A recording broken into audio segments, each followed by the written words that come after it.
Flashback Natasha, Yints, Kabul, Afghanistan, Tuesday, October 16th. Liz crashed through the garage door and was driving like a maniac. I was lying on the floor and couldn't see anything. After a big bump, Linus said, "Damn, Liz, you ran over one of the seals." "Those aren't seals. I think they're Blackwater." "Son of a bitch, it's a good thing they didn't grab us. We'd be screwed," Linus said. "Why's that?" I asked. Liz looked really quick at me but kept driving. "Natasha, they don't follow any rules. They even kept one of their own women locked up for months after some of them gangbanged her." Bernie added, "They kept her in a shipping container and she didn't get released until the U.S. State Department got involved." "Come on, you two. Isn't this a fabricated story?" Liz replied, "I don't know, but I don't want to be the one to find out." Linus adds, "Those scumsucker won't take me alive." Liz and Bernie echoed, "Us either." "Where are we headed, Liz?" "Someplace safer than here. I can't believe they found me. I'm so pissed off I didn't see them following me earlier." Bernie said, "Liz, if they are BW, it could be they found us because I contacted them." Liz ordered, "Okay, guys, and Natasha, it looks like we can't use BW. Start thinking about ops we can hire." "Liz, I think I can get 3 guys, 2 Marines and a retired Marine." I said, "I know a few guys who would help." Linus added, "Hang on. I'm taking this corner fast," Liz yelled as the Humvee slid around the corner. "Oh shit. They've blocked the street." I felt the Humvee do a 180 and Liz floored it again. "Damn, Liz, how many of these scumsuckers do we have to deal with?" Linus complained. "They sure are motivated," Bernie added. Liz sounded worried as she said, "Natasha, I guess Glenn is desperate to find you. That scumsucker. He won't believe me when I say Ben's still alive. There's no way he's keeping me from finding Ben." I felt the Humvee accelerate. "Good news, Yints. We're finally out of town, and you can sit up." Bernie said, "Liz, I forgot to tell you. We have the video back from the post-production house." I anxiously asked, "What the hell did it show?" I looked at Bernie and he smiled. "It's a person in BDUs who was thrown out of the helicopter. Unfortunately, the roof of the building hides him as he hits the wall, so we can't get a positive ID. I told you all I wasn't crazy. I'm sure it's Ben. I wanted to get up and dance." "Natasha, this still isn't going to be enough proof for Glenn. He's going to want more proof," Liz sadly said. "I'll find him the proof and shove it down his frickin' throat." I grumped. "How are you going to do that, Natasha?" Bernie asked. I thought for a couple minutes and said, "I bet we can calculate the size and estimate the weight of the object thrown from the helicopter and compare it to Ben. That will help, but probably won't be enough," Liz replied. "Oh shit. We've got a tail. How in the hell did they find us?" Linus started screwing around with some equipment. "I know how. Someone tagged the Humvee with a GPS tracking unit. I bet one of those rounds which hit us was a tracker round. How do we get rid of it?" I asked. "If I had time, I could find it. But we're being tailed and I can't do it now. We need to ditch this Humvee," Linus said. "I have a better idea. Liz, take us back into Kabul?" I ordered. "Natasha, what sort of crazy plan do you have?" Liz asked. "Just get me back to Kabul and I'll show you." Flashback Liz, Kabul, Afghanistan, Tuesday, October 16th. Well, we escaped from the hideout, but it sucks that we are being tailed and we can't do anything about it. Natasha came up with one of her harebrained schemes and wants me to head back into the frying pan. "Natasha, I think we should just keep going." "Yeah, and let them catch us?" "Liz, you know as well as I do they will have air support soon, if not already. We are sitting ducks out here in the open," she said. I don't much like it, but she's right. "Natasha, what's your plan?" She tells me her plan and I explode. "Natasha, this is close to suicide, and I won't allow it." "Liz, this is dangerous, but it will work. And if it doesn't work, I'll die young and leave a really good-looking corpse." "What about rescuing Ben? How are you going to do it if you're dead?" She thinks for a couple minutes and states, "If that happens, you will have to rescue him." I get distracted for a moment dreaming about how thankful he'd be when I rescued him and how heartbroken he'd be about Yints. Of course, I'd have to console him. Liz, did you hear me? Turn back around," Natasha yelled. "Oh, sorry. I was trying to figure out a different plan." When I spun the Humvee around, it surprised our tail and we blew past them. We made it back to town just as we heard the choppers. "Okay, Liz, let's switch places," Natasha said, and she took over as driver. Once she was settled and she started driving even crazier than I was driving. Flashback Natasha, Yints, Kabul, Afghanistan, Tuesday, October 16th. I was driving the Humvee like I stole it, mostly because I guess we sort of did steal it. Besides, in a very short while we won't need it anymore. "Liz, switch places with Linus, and Linus, make sure you bring a rifle." "Shit, Natasha, it would help if you weren't driving even worse than Liz," Linus complained. "Hey, Linus, are you copping a feel?" Liz grumped as she tried to get past him. He laughed. I would, but you'd like it too much. Please. I'm about 10 times the woman you could handle. Liz teased. Sorry, I like my merchandise with a lot fewer miles. Ouch, ouch, ouch, quit. Liz, I was just teasing you. Let go of my ear. He yelled as she pulled the hell out of his ear. If you don't apologize, I'm going to rip your ear right off the side of your head. Liz yelled. I'm sorry. Now, let me have my ear back, Linus whined. I'd already decided to get rid of Liz and Bernie. While I loved Liz like a sister, I didn't want her and Bernie to suffer for helping me escape. Besides, this was going to be a covert military operation and they were deadwood now. Okay, Liz and Bernie, I don't see a tail behind us. As I slide around the next corner, you too and all your gear bail out. Linus added, don't let those scumsuckers catch you. I don't want to have to come and rescue your butts. Natasha, remember how we're going to communicate with each other and look for a message from me tonight. If you don't hear from me, you'll know BW caught us, Liz said. I slid around the corner and locked the brakes. Shit, Natasha. Are you trying to kill me? Linus complained. I knew we should have hired a Marine, not a cry-baby SEAL. I teased him. Take care of yourself, sister. You too, Natasha. Liz yelled and we sped off. Okay, Linus, since it's just the two of us, here's the real plan. I say as I explain what we're really going to do. Flashback Linus, Kabul, Afghanistan, Tuesday, October 16th. Natasha's plan is either crazy or brilliant. It's crazy if it doesn't work and we die, and it's brilliant if it works because it will buy us the time we need. Okay, Natasha, I know you're a tactical genius.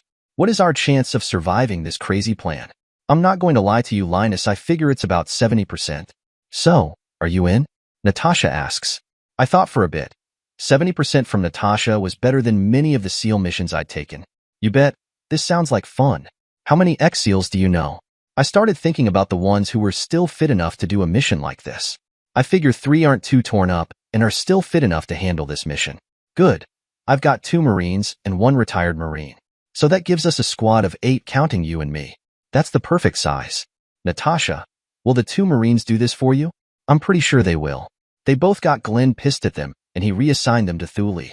Shit, they're the only Marines on Thule and are freezing their butts off. I laughed. Thule, that place is hell. Do you remember the joke about the airman and the commander? Natasha replied, I don't think I know that one. I told the joke. An Air Force cargo plane was preparing for departure from Thule Air Base in Greenland. They were waiting for the arrival of the truck to pump out the aircraft's sewage holding tank. The aircraft commander was in a hurry, the truck was late in arriving, and the airman performing the job was extremely slow in getting the tank pumped out. When the commander berated the airman for his slowness and promised punishment, the airman responded, Sir, I have no stripes. It is 20 below zero. I'm stationed in Greenland, and I am pumping sewage out of airplanes. Just what are you going to do to punish me? Natasha laughs. Well, they aren't pumping shit, but I'm sure they're catching it from their wives. I got serious. So Natasha, tell me something. It seems to me Glenn sometimes does things, well, I don't know how to put this, that are not quite right. There was a long, awkward silence, then she glanced at me and bit her lip. Yeah, Linus, I don't know what's wrong with Daddy, but when Mom or I ask him something, he really has a hard time saying no. I look back on some of the things I had him do for me, and I'm sorry I had him do them. So why won't he believe you now about Ben still being alive? Again, things became really quiet. Finally, Natasha looked at me and had some tears in her eyes. Linus, the only thing I can think of is Mom has convinced him Ben is dead. I thought she was all in favor of your wedding? Natasha grumped. So did I. Flashback Natasha, Yints, Kabul, Afghanistan, Tuesday, October 16th. I'd lost the tail, and even the chopper, and had dropped off Liz and Bernie. I could only hope BW didn't catch them. It was time to put my plan into action. Okay, Linus, where the hell is this warehouse you mentioned? He then gives me the location. Make sure we're not being followed, Natasha. He reminds me. We picked up another tail, but I lost them, and we slid up to the warehouse door. Linus jumped out, opened the door, and I drove in. While Linus humped all the gear to a remote corner, I put on my burqa. Linus came over and laughed. You'll make some Blaine a good little Muslim wife. I flipped him off, but you'll look even better in your man dress. Let's go. You can change in the Humvee. Thank God they hadn't found us again, and we escaped from the warehouse. We were going to need the gear we dumped in there. Linus crawled in the back, and I saw him struggling to get into his man dress. I teased. You'd think an ex-SEAL would know all about how to get into dresses. They sure used to try to get into mine. I glanced in the rear-view mirror and saw him flip me off and then noticed another frickin' tail. So I kicked the Humvee in the butt. Hey, are you trying to make it harder? No way. We keep picking up tails and I have to lose them. Hang on. I yelled as I wrenched the wheel and slid us around a corner. We started heading into the Taliban-controlled part of Kabul. Linus climbed up front. You'd better let me drive now. Good little bitches don't drive cars. I slid the Humvee to a stop, jumped out, ran around to the passenger door and hopped in. Linus floored it. The further we got into the bad part of the city, the less likely it would be for BW to follow us. They were motivated, but they weren't dumb. Even though it was close to sundown, the Humvee was attracting a lot of attention. And an occasional gunshot. We were nearing our final destination and just needed to wait. Linus kept driving around until we heard the evening call to prayer from the nearby mosque. We waited until everyone went inside and parked 2 blocks away. I jumped out, ran to the side of the road, and stood against a building. Linus slammed his foot on the accelerator, revving the engine.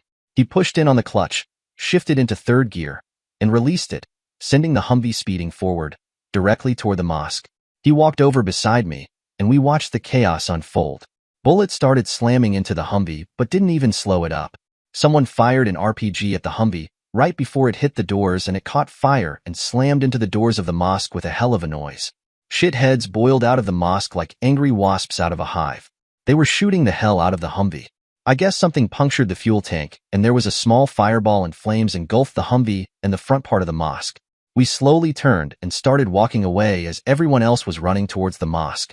Linus whispered to me, I still think we should have packed the Humvee with C4. Linus, we talked about this. There might have been women in the mosque.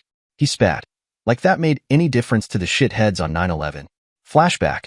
Mira and Ira, Dushanbe, Tajikistan. We were so excited we didn't fall asleep until late. Tomorrow we were going to sneak away to America. Papa and Mama were both university professors, and we had a very good life in Dushanbe, Tajikistan, until Papa started complaining about corruption in the government. After that we had to move out of our big flat and into this tiny little flat with 3 rooms. Ira and I had to sleep on old blankets on the floor. We even lost all our old girlfriends, but it didn't bother us much because we have always had each other. Papa had made arrangements with a friend in the American government to help us escape to America. They were going to give us political asylum, and we would have a wonderful new life. We spent hours talking and dreaming of what our new life was going to be like. It was so exciting. We were rudely awakened in early the morning when the door of our flat was broken down. Papa yelled at someone. Mama ran into our room and said, Hide, my little girls. The bad men are here. We squeezed under the couch and tried to stay quiet. We heard a loud noise from the hallway and Papa stopped yelling. A bad man came into our room and said to Mama, You did not think we knew about your plans to escape. You will never escape. Anatoly is dead and you are next. Mama yelled a bunch of bad words at the man, then we heard another loud noise and saw Mama fall to the floor. She was bleeding very badly. I crawled out from under the couch and held Mama's head in my lap, but I soon realized she was dead. A bad man looked at me. You are one of the twins. Where is your sister? I cried, stood up and hit the bad man, but he only laughed. I am supposed to kill you and your sister, just like your Papa and Mama, but I think I will have some fun first. He grabbed me and put his hands on my private parts. I fought him very hard and kicked him in his private parts. He was very angry at me and hit me across the face and I fell asleep. I woke up later and we were in a big bed and Ira was holding me. I asked her in our special language, Ira, where are we and what happened? Mira, a bad man killed Papa and Mama and was going to kill us. Another man named Kostia yelled at him and hit him and has taken us to his flat. We are locked in his bedroom. My head hurts. How long have I been asleep?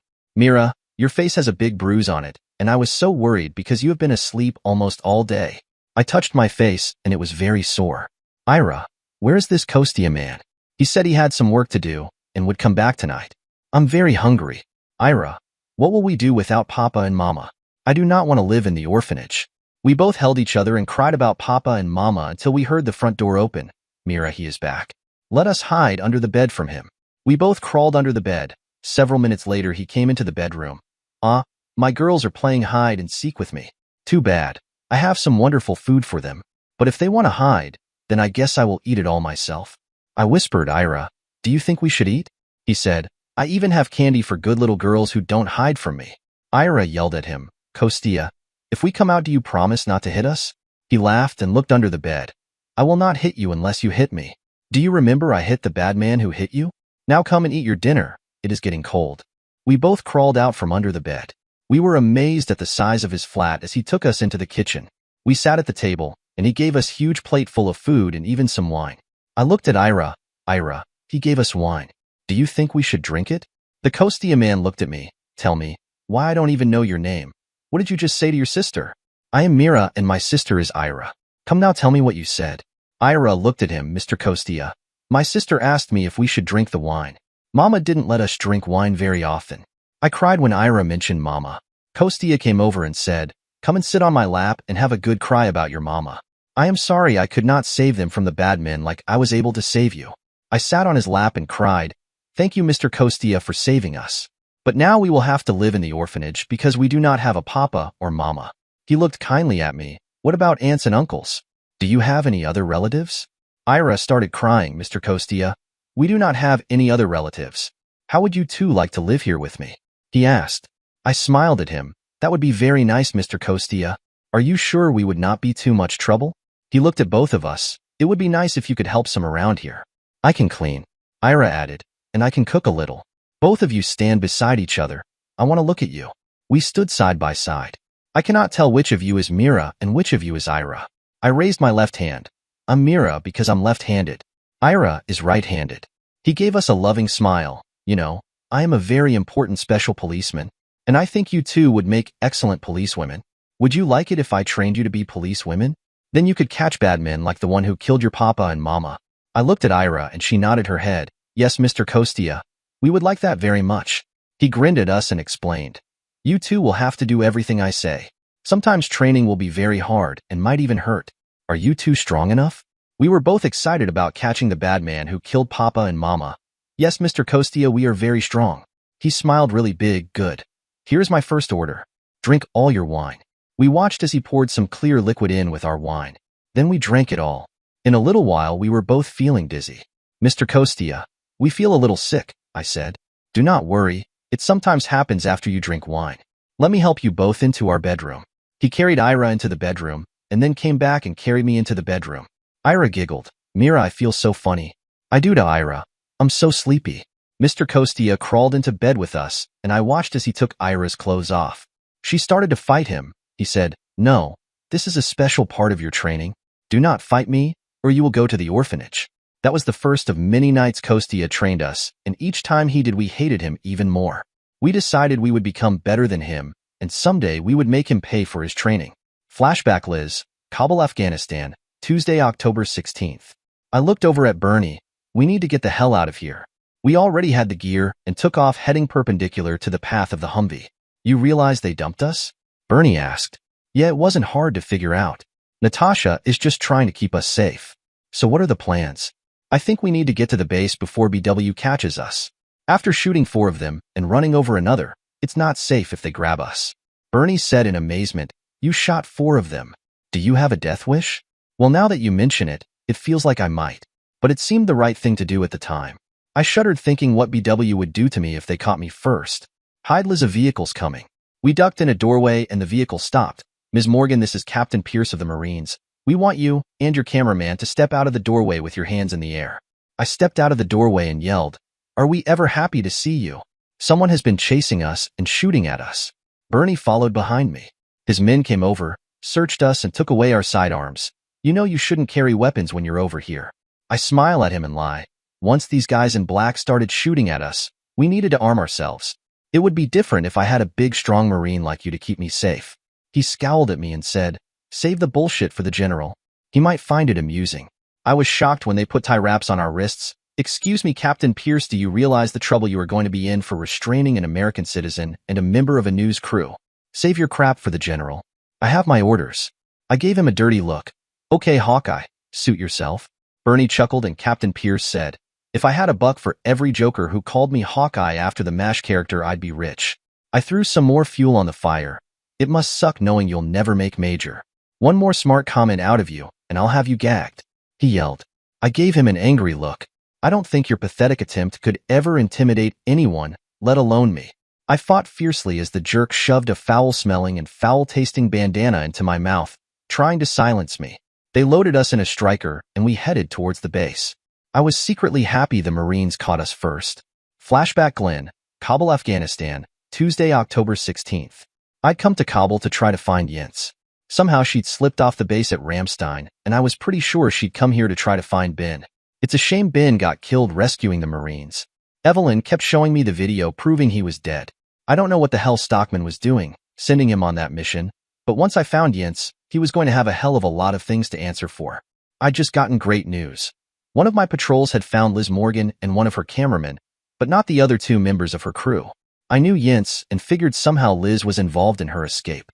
Captain Pierce escorted Liz and her cameraman into my office. She was tied up, gagged, and pissed as hell. He walked over, gave me some information, removed the gag and tie wraps from Liz and left. General Donaldson, what are you doing having your Marines detain American citizens?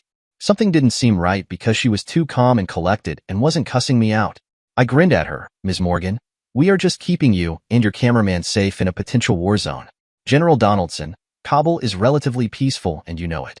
Liz, I don't know where you've been or what you've been doing, but someone has BW all pissed off. They're running amok and shooting up the whole city. Rumor has it they're looking for someone who resembles you. She grinned at me. General Donaldson, aren't you controlling them? Not this time, Liz. I don't know who they're working for. So get on the horn and call them off. They'll listen to you. Normally they would, but the person they're looking for shot 4 of their operatives and ran over another. Now it's become personal to them. Liz grinned. Serves them right after what they've done. Let us go now. I have news stories to cover.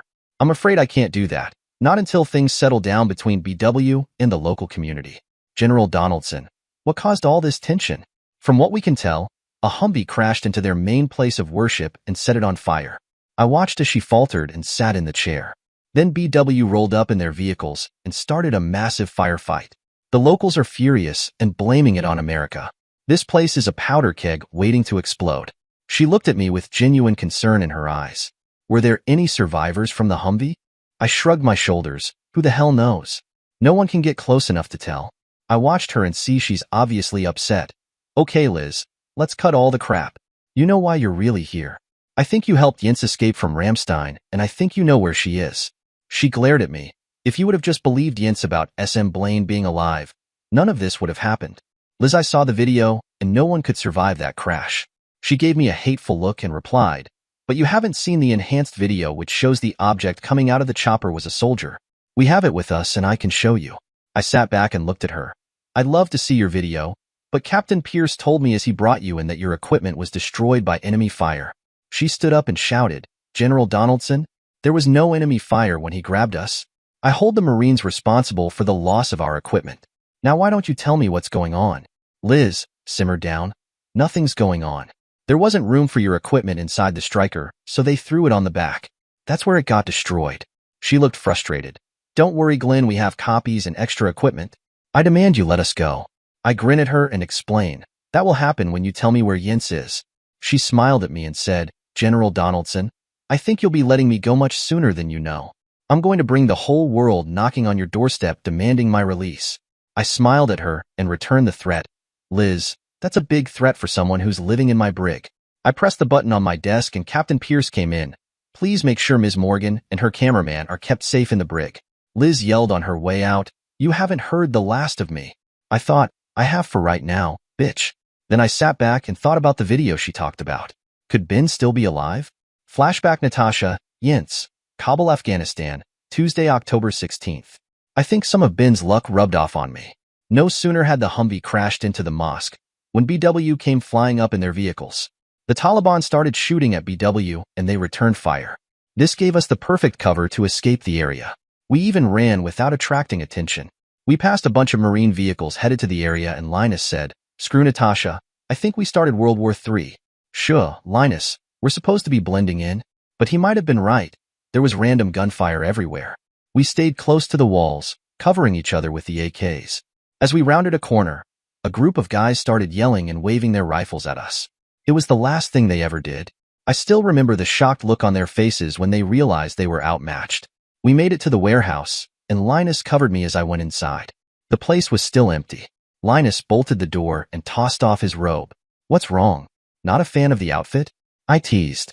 I don't know how SM Blaine puts up with you, Linus grumped. That's easy because he knows someday it will all be worth it, just like it will be for you. He looked at me. Yents, I could never snake SM Blaine's woman. Silly man. I'd kill you or anyone else who tried to touch me. I meant financially, not physically. So tell me, Linus, does Liz, or anyone else, know about this warehouse? He grinned and said, "Nope, just us." I was going to tell her but never got the time. I didn't like the other place we had and thought this would be a great second safe house. I thought for a few minutes, "You think BW will come sniffing around here? We did have the Humvee stopped here for a long time. I think BW has their hands full right now with the Taliban and the Marines. We're the furthest thing from their thoughts. By the way, your tactical plan worked better than I thought it would. Yeah, I didn't expect them to RPG the Humvee and set it on fire. I still wonder what set off the fuel. I thought it was a bulletproof tank." He grinned. "I did. I planted a C4 detonator on the tank with a delay timer.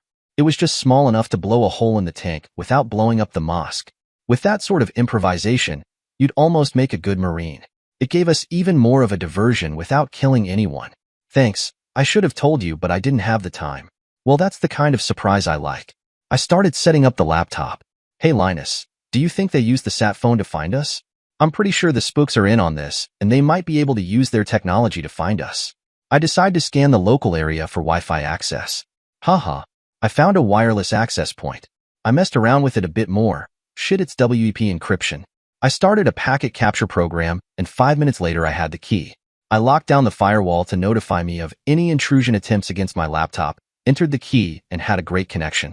I left the laptop connected to see if it was a trap we had connected to, and went over to see what Linus was doing. He was messing around with a bunch of his electronic stuff. "What's all this?" I asked. "Once I go outside and get it set up, this is going to be our perimeter defense system." "Sweet. Now all we need is another Humvee. I'll see what I can do after I get this working," he said as he took off to set up the perimeter defense. I went back and checked the laptop, but no one had tried to hack into it. I went out to Google and tried to log on to the account Liz should have created. There was no account created yet, so Liz must have been delayed. I set up the account, logged in, and started a new email. Subject: "Where the hell are you, L?" "Well, sister, you've got me worried as hell. You should have had this account created by now, and I should have a message about how you are sitting in the hotel picking up drunk soldiers. J. Instead, I have to create the account. Grr. Sorry to dump you and B, but we had a little change in plan and made quite an entrance at a mosque. Since this is turning into a covert action, you two were dead wood. Take care of yourself and write soon. XOXON. I saved the email to the drafts folder and created another new account, logged in, and fired up another email. Subject: Assignment. How to use this account. 1. Do not send emails to or from this account, or we will have to close it. 2. Write a message and save it in the drafts folder. I am looking for a few good men to help me rescue a mutual friend of ours, BB, that's held prisoner and being tortured in the Middle East. The powers that be think he's dead, so we won't have any help from them. In fact, this will probably cost all of us. But remember, no one left behind. Let me know if you're interested, and we can discuss the details. JJ. I saved the message, hooked up to 2 proxy servers, and I fired up Skype. I enabled the voice scrambler on my computer. Who the hell is waking me in the middle of the night? Matt complained. Don't hang up. It's a friend from the time you went to the hotel and resort in Hawaii. Okay, I don't know who you are, but you'd better make sense soon. Some things cannot be said over the phone and need to be said in person or by email. I think I understand. Listen here, Jarhead. This had better make sense, or I'll have Molly beat knots on your head. And do not say my name, or I'll kick your butt. Okay, I'm awake and I understand. Good, now listen closely. It was going to be hell to get him to understand the account name and password. Do you know the first and the last name of the man who assigned you to your current station? That son of a bitch. Yeah, I know and hate his name. But I bet you didn't know his middle name was Scumsucker. He laughed, that's for sure. Tell me something new. Well, there's an email account in his name with a message waiting for you. Do you understand? Yeah, I think I do. Good, make sure you contact your friend who's in the same place as you are. I can use him too. Oh yeah, you mean. I interrupted him. Hey, don't say his name. Oh yeah, he answered. Don't I need a password? Of course, you shithead. It's the even letters of the friends who took you to the Kahala Beach and Resort Hotel, but don't say their names. Do you understand? Oh yeah, now I do. Well, get your butt moving and leave me a message. I hang up the phone, kill Skype and kill the 2 proxy sessions. I now set up 2 different proxy sessions, launch Skype, dial a number and turn on the voice scrambler. Hello, whatever this is, this had better be important, Jack said. Some things cannot be said over the phone and need to be said in person or by email. Okay, I understand. I thought to myself, at least Jack has some smarts. Do you know the first and last name of the man who cut you a deal? You bet I know his name. I bet you didn't know his middle name is Scumsucker. Jack laughed. I thought it was son of a bitch. Well, there's an email account in his name with a message waiting for you. Do you understand? Of course, I'm not a stupid jarhead. The password is the even letters of the friends who met with you for dinner in Hawaii. Got it. I'll let you know. And hung up the phone. I killed Skype, logged out of the sessions, and killed the Wi-Fi connection. Flashback Linus, Kabul, Afghanistan, Tuesday, October 16th. I gave Natasha the code knock, and she opened the door. I slipped in. Did you find us some wheels? Natasha asked. Would you settle for almost a Jeep? I grinned in reply. Anything is better than trying to outrun them on foot. Follow me. We slipped outside, and she saw a Suzuki Samurai without a top but with a mount for a 50 cal on the roll bar. She laughed. You've got to be shitting me. I think I can run faster than this. Like hell you can. This one has a V6 in it, and with it being so light will run rings around a Humvee. You just have to be careful when you corner so you don't tip it over. It's a good thing it's fast because it doesn't have any armor. Natasha said, let's get it inside. She went back inside, killed the lights, opened the door, and I drove it inside.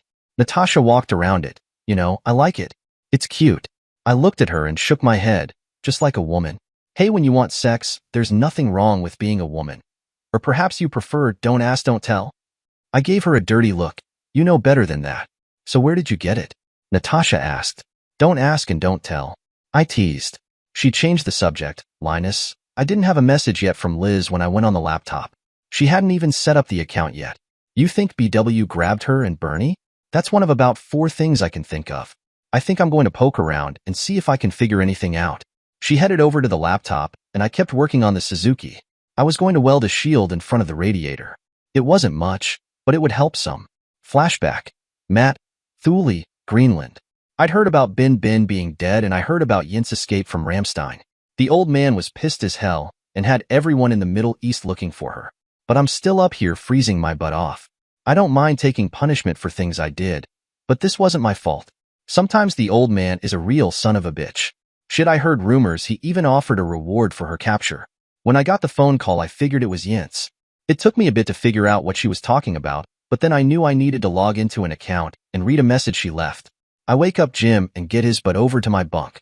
I started my computer and waited for it to boot. Damn, this thing takes forever. I log into the website and read her email. Damn. She says Ben is still alive and is being tortured. Why the hell aren't the Marines rescuing him? What happened to leave no one behind? I write a new message to Yint's.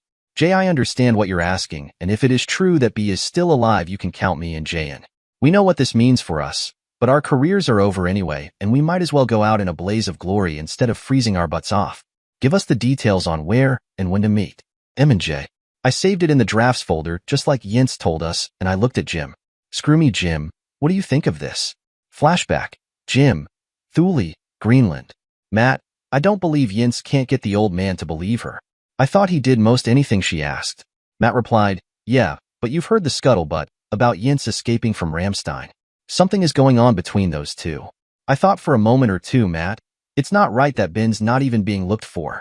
The old man should have at least done that. Matt replied, he should have. There's too much more going on here that we don't know about. I looked at him. Well, he treated us fair, and I don't plan on letting the shitheads torture him. Jim, you think we'll be able to sneak off the base? I bet Yint's has it all planned out. Flashback. Liz, Kabul, Afghanistan, Tuesday, October 16th. The scumsucker Glenn had us locked up in the brig for our own protection, and somehow all our gear was destroyed. I don't trust Captain Pierce, he just doesn't seem clean to me. But they made a mistake when they didn't search us very well because they left me with my mobile phone. I had used it earlier to record the conversation with Glenn, that's why I was so nice to him. I really wanted to cuss him up one side and down the other. The fat deserved it. We were being watched, so I pretended to sleep on the cot with my back towards the guards and pulled my phone out. I couldn't call anyone, but I sure as hell could send a few text messages. The first one went to Yint's so she wouldn't worry. Sister, I didn't want you to worry. The fat scumsucker grabbed us and has us locked in the brig for our own protection. I know you dumped us and thank you for trying to keep us safe. Sis, there is much more going on here than is evident. Our equipment was conveniently destroyed before we could show them the video. Don't worry about us. I'm going to send a few more text messages and bring down a shitstorm on the fat scumsucker. Then I'm going to work on things from my end, while you do the voodoo you do so well. Watch your butt, and don't trust anyone you don't personally know. Zoxo. I started my next message and sent it to all the news networks. Kabul, Afghanistan. Marine General Donaldson holds reporters against their will in the brig. While working on news stories, my cameraman and I have been forcibly detained in the brig by General Donaldson. Not only that, but all of our gear was conveniently destroyed. We have not been allowed to see a lawyer or to make phone calls to inform friends and relatives we are okay. And we're told we would be held until we tell General Donaldson the whereabouts of his daughter. I have no idea where his daughter is, so please help us. Attached is an audio clip of the conversation with General Donaldson. Please distribute the clip to all stations. Ms. Elizabeth Morgan, head reporter and part owner Truth Network. I sent the message and then fired off one to all my friends in Washington, D.C. Help. I'm being held prisoner in the brig in Kabul, Afghanistan by General Donaldson. He won't release me until I tell him where his daughter is, and I have no idea where she is. Please call him and demand my immediate release. Here is an audio file of the conversation. I'm counting on all of you. Zoxo Liz. I looked over at Bernie and grinned. I figure we're going to be here about 1 more hour at the tops. Damn, Liz. Remind me to never get you pissed at me. Bernie, I could never be pissed at you. Flashback. Zarika, Tajikistan, day 20. I was so happy and shocked little Yasmin saved me from Sasha before he had sex with me. I hugged her tight. Yasmin, thank you very much for saving me from Sasha. I promised no one would ever do it with me again. No one but Ben. She kissed me, Zarika. It was scary when he was on top of you, and I wasn't sure what to do. I just asked myself, if I was Zarika, what would she do?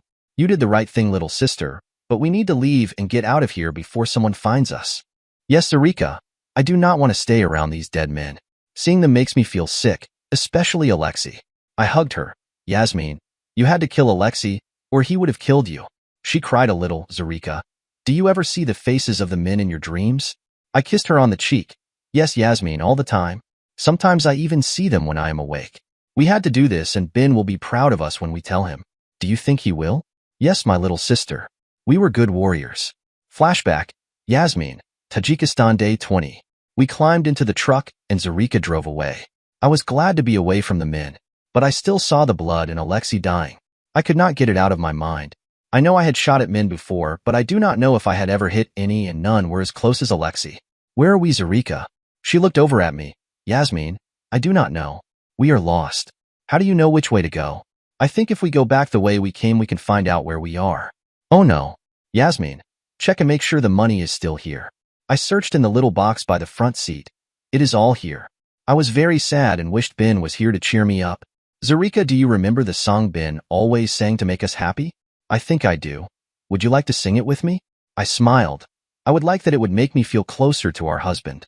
We both began to sing. On the road to Jin. I just wait to be on the road to Jin. Zarika stopped and grinned at me. I have a new part. I love making babies with my 2 wives. I can wait to be on the road to Jin. I laughed. I like the new part, but the whole song doesn't sound right. Something is not right, but I do not know what. Zarika, maybe if we sing it more it will sound better? So we sang it a bunch more, but it still sounded bad. We came to a crossroads and I asked, which way do we go? Zarika stopped the truck and looked. I do not know. Do you remember any turns the bad men took? No, I feel asleep and don't remember anything. Zarika pulled out the map. Yasmin, I watched Ben do this and it never made sense to me. Do you understand how to look at this? I lied a little. He used the compass thing and it would tell him where we were. You are right. Where's the compass thing? I searched and I couldn't find it. It's not here, Zarika. Do you think it was on one of the bad men? Go check in the back and see if it is there. I checked in the back and could not find the compass thing. I think it is lost, Zarika. She scratched her head. This would be easy if we found the big highway because Ben marked where we should go. But I do not know how to find the big highway. I looked at the road, Zarika. It looks like more traffic uses this road. I think we should take it too. But which direction should we take, Yasmin? I smiled. Ben was always right, so I say we go right. That is a great idea, Yasmin. I'm glad I have such a smart little sister. Zarika turned right, and we kept trying to sing the song. We drove until it was almost dark, going through several small villages. I was scared but said, Zarika, I think we turned the wrong way. We should have been to the big highway by now. No problem, Yasmin. I will turn the truck around and we will drive the other way. I am sorry I made a mistake. Yasmin, do not worry. I like driving the truck. Do you think we should drive when it is dark? Ben almost always stopped when it was dark. You are right, Yasmin. I will find a place to pull over so we can sleep. Will you help like you always did when Ben drove? I looked at the hills and said, Zarika, how about over there? And pointed to a canyon. She slowed the truck and drove into a little canyon. Then she shut it off. Good job, Yasmin. Now we will sleep and tomorrow we will find the big highway. We crawled in the back of the truck and hugged each other tight. Yasmin, someday it will be Ben hugging us, not each other. I kissed her on the cheek, and it will be Ben kissing us, not each other. Zarika said, wait until I meet the ugly old Yints girl. I am going to punch her in her ugly face. I will help you, Zarika, because we are Ben's real wives, not the ugly old cow. I mooed. We both giggled and fell asleep. Flashback, Ben. Late 1999, SSN 22. There was a knock on the door, and the captain stepped into our room. I jumped up and stood at attention. Jack slowly rolled out of the top bunk, stood up, and came to attention. The captain looked at us. Well, this is different than what I expected. I figured LCPL Blaine would be the slow-moving one. No, sir. I feel fine today. He gave me a funny look. LCPL Blaine, why is it you're not sore today? Sir, I was when I first woke up. But I did some stretches and now I feel fine. He chuckled. I should have you show those to my 3 men. They're all sick today. Jack looked at him. Sir, is it time for us to get ready? It is. We will be at the drop point in 3 hours. Sir, permission to speak freely? The captain replied. I think you earned it after yesterday. I reached back on the bunk and grabbed all the IOUs, sir. I wish you would return these to the men. I don't want to take their money. He took them and looked at me. Are you sure? There's many thousands of dollars here. You won 2,000 just from me. Yes, sir, I am sure. I do not need their money, and many of your men have families to support. I would not feel right taking it from them. Well, LCPL Blaine, I think you have just made yourself a whole lot of friends on my boat. I'd love to shake your hand and count you as a friend. We shook hands and I made sure it wasn't a recon handshake. Okay, Marines, grab your gear. A seaman will take you back to the airlock by the DDS. We have your underwater gear waiting for you there. Thank you, sir, I said. He left the room. Jack turned and looked at me. Flashback, Jack, late 1999, SSN 22. Well, Ben, you were full of surprises. Do you know how much money you just gave away? I watched as he shrugged his shoulders. I don't have any idea, Jack. That was just over $10,000. He looked at me and grinned. Good. I don't need it. Oh shoot, Jack. Part of the money was yours. I'll pay you back. I pulled out my IOUs. No need to, I kept mine separate. But now since you've given yours back, I will have to do the same. Sorry, Jack, but you don't really need the money either. If you do, I will make it up to you. I was embarrassed because I'd only bet 5,000 on Ben, and I couldn't let him know. You're right, I don't need the money, so it's no big deal. I'm going to the head first, Jack, and then I'll grab the gear. Ben said, that sounds like a good plan. Once we're in the suits, it's hard to use the toilet. We came back and he started getting our gear, and I reminded him to be as quiet as a church mouse moving stuff. We're close enough to our drop point, you'll really piss off the submariners if you make any noise at all. He grinned and whispered, okay, Jack. Isn't this exciting, Jack? I looked at him. Yep, maybe the first time or two. But after that, it's sort of a pain in the rear. I much prefer plane flights. I watched and could tell he was thinking. Then he started to blush and I figured he was thinking about our plane flight. I watched as he pulled out a pencil, looked at it, and then put it back in his gear. Ben, what was that all about? He looked guilty as could be and said, it's my good luck charm. I could tell he didn't want to talk about it, so I left it alone. The seaman came and escorted us to the airlock area. Flashback, Ben. Late 1999, SSN 22. Jack caught me looking at the pencil, and it embarrassed me. The little girl gave it to me, and whenever I looked at it, I felt at peace. She was such a funny-looking kid. I bet being a general's daughter, she'll be fat, ugly, and a stuck-up bitch when she grows up. Just like the stupid Beverly bitch at my school. I was so excited. I pretended to be asleep, but I never could get to sleep. I was going to be tired, but knew I would be okay. I was proud when Jack gave his IOUs to the captain. He was shocked. Word had spread through the whole crew, and they treated us very nicely. Even the chief who had given me crap earlier was nice to me, and I didn't think they were nice to anyone. The captain even made a special trip to see us before we deployed. You two are the first from my boat to use the DDS, and I'm surprised you're Marines and not SEALs. When I first heard about this mission, I was skeptical about using Marines, but after meeting both of you, I expect great success. Jack said, thank you, sir. He leaned in closer to us. We've had to stop further away from the target than expected. There are anti-submarine nets in the water and some mines. These guys are serious. I know we're only supposed to stay here for a day and a half, but we will stay for at least 2 days. With the improved tactical speed of my boat, we can make up the time on the return trip. Godspeed to both of you. He shook our hands and left. We were geared up and entered the middle compartment of the DDS, the transfer trunk, and waited for the operators to flood the compartment. I was nervous as hell and was breathing too fast. Jack clapped me on the shoulder, motioned for me to simmer down, and I tried my best. The air had a nasty chemical taste to it because of our rebreathers, but we couldn't chance the telltale bubbles from a normal scuba tank. As the pressure came up in the DDS, I made sure to equalize my ears. When it reached equilibrium, the hatch opened, and we exited the DDS. I looked in amazement at the Connecticut. It was incredible seeing a huge submarine in the water from the outside. I was tempted to knock on the sail, but I knew they'd get pissed about it. Jack grabbed my elbow, and we swam towards the surface. We leveled off at about 40 feet. Jack checked his compass, and we started towards our target. The captain was right. There was a boatload of stuff in the water. We saw about 50 nets at varying depths and a bunch of mines. It made our trip even harder and longer because we had to swim around some of it. Flashback, Captain, late 1999, SSN 22. I was completely taken aback by the two Marines who had just disembarked from my boat. One was a young guy, still inexperienced but tougher and more capable than most men I'd ever encountered. The other was a seasoned veteran who seemed like his prime was long past. When they first came on my boat, I gave them about a 10% chance of completing the mission. And that's another thing.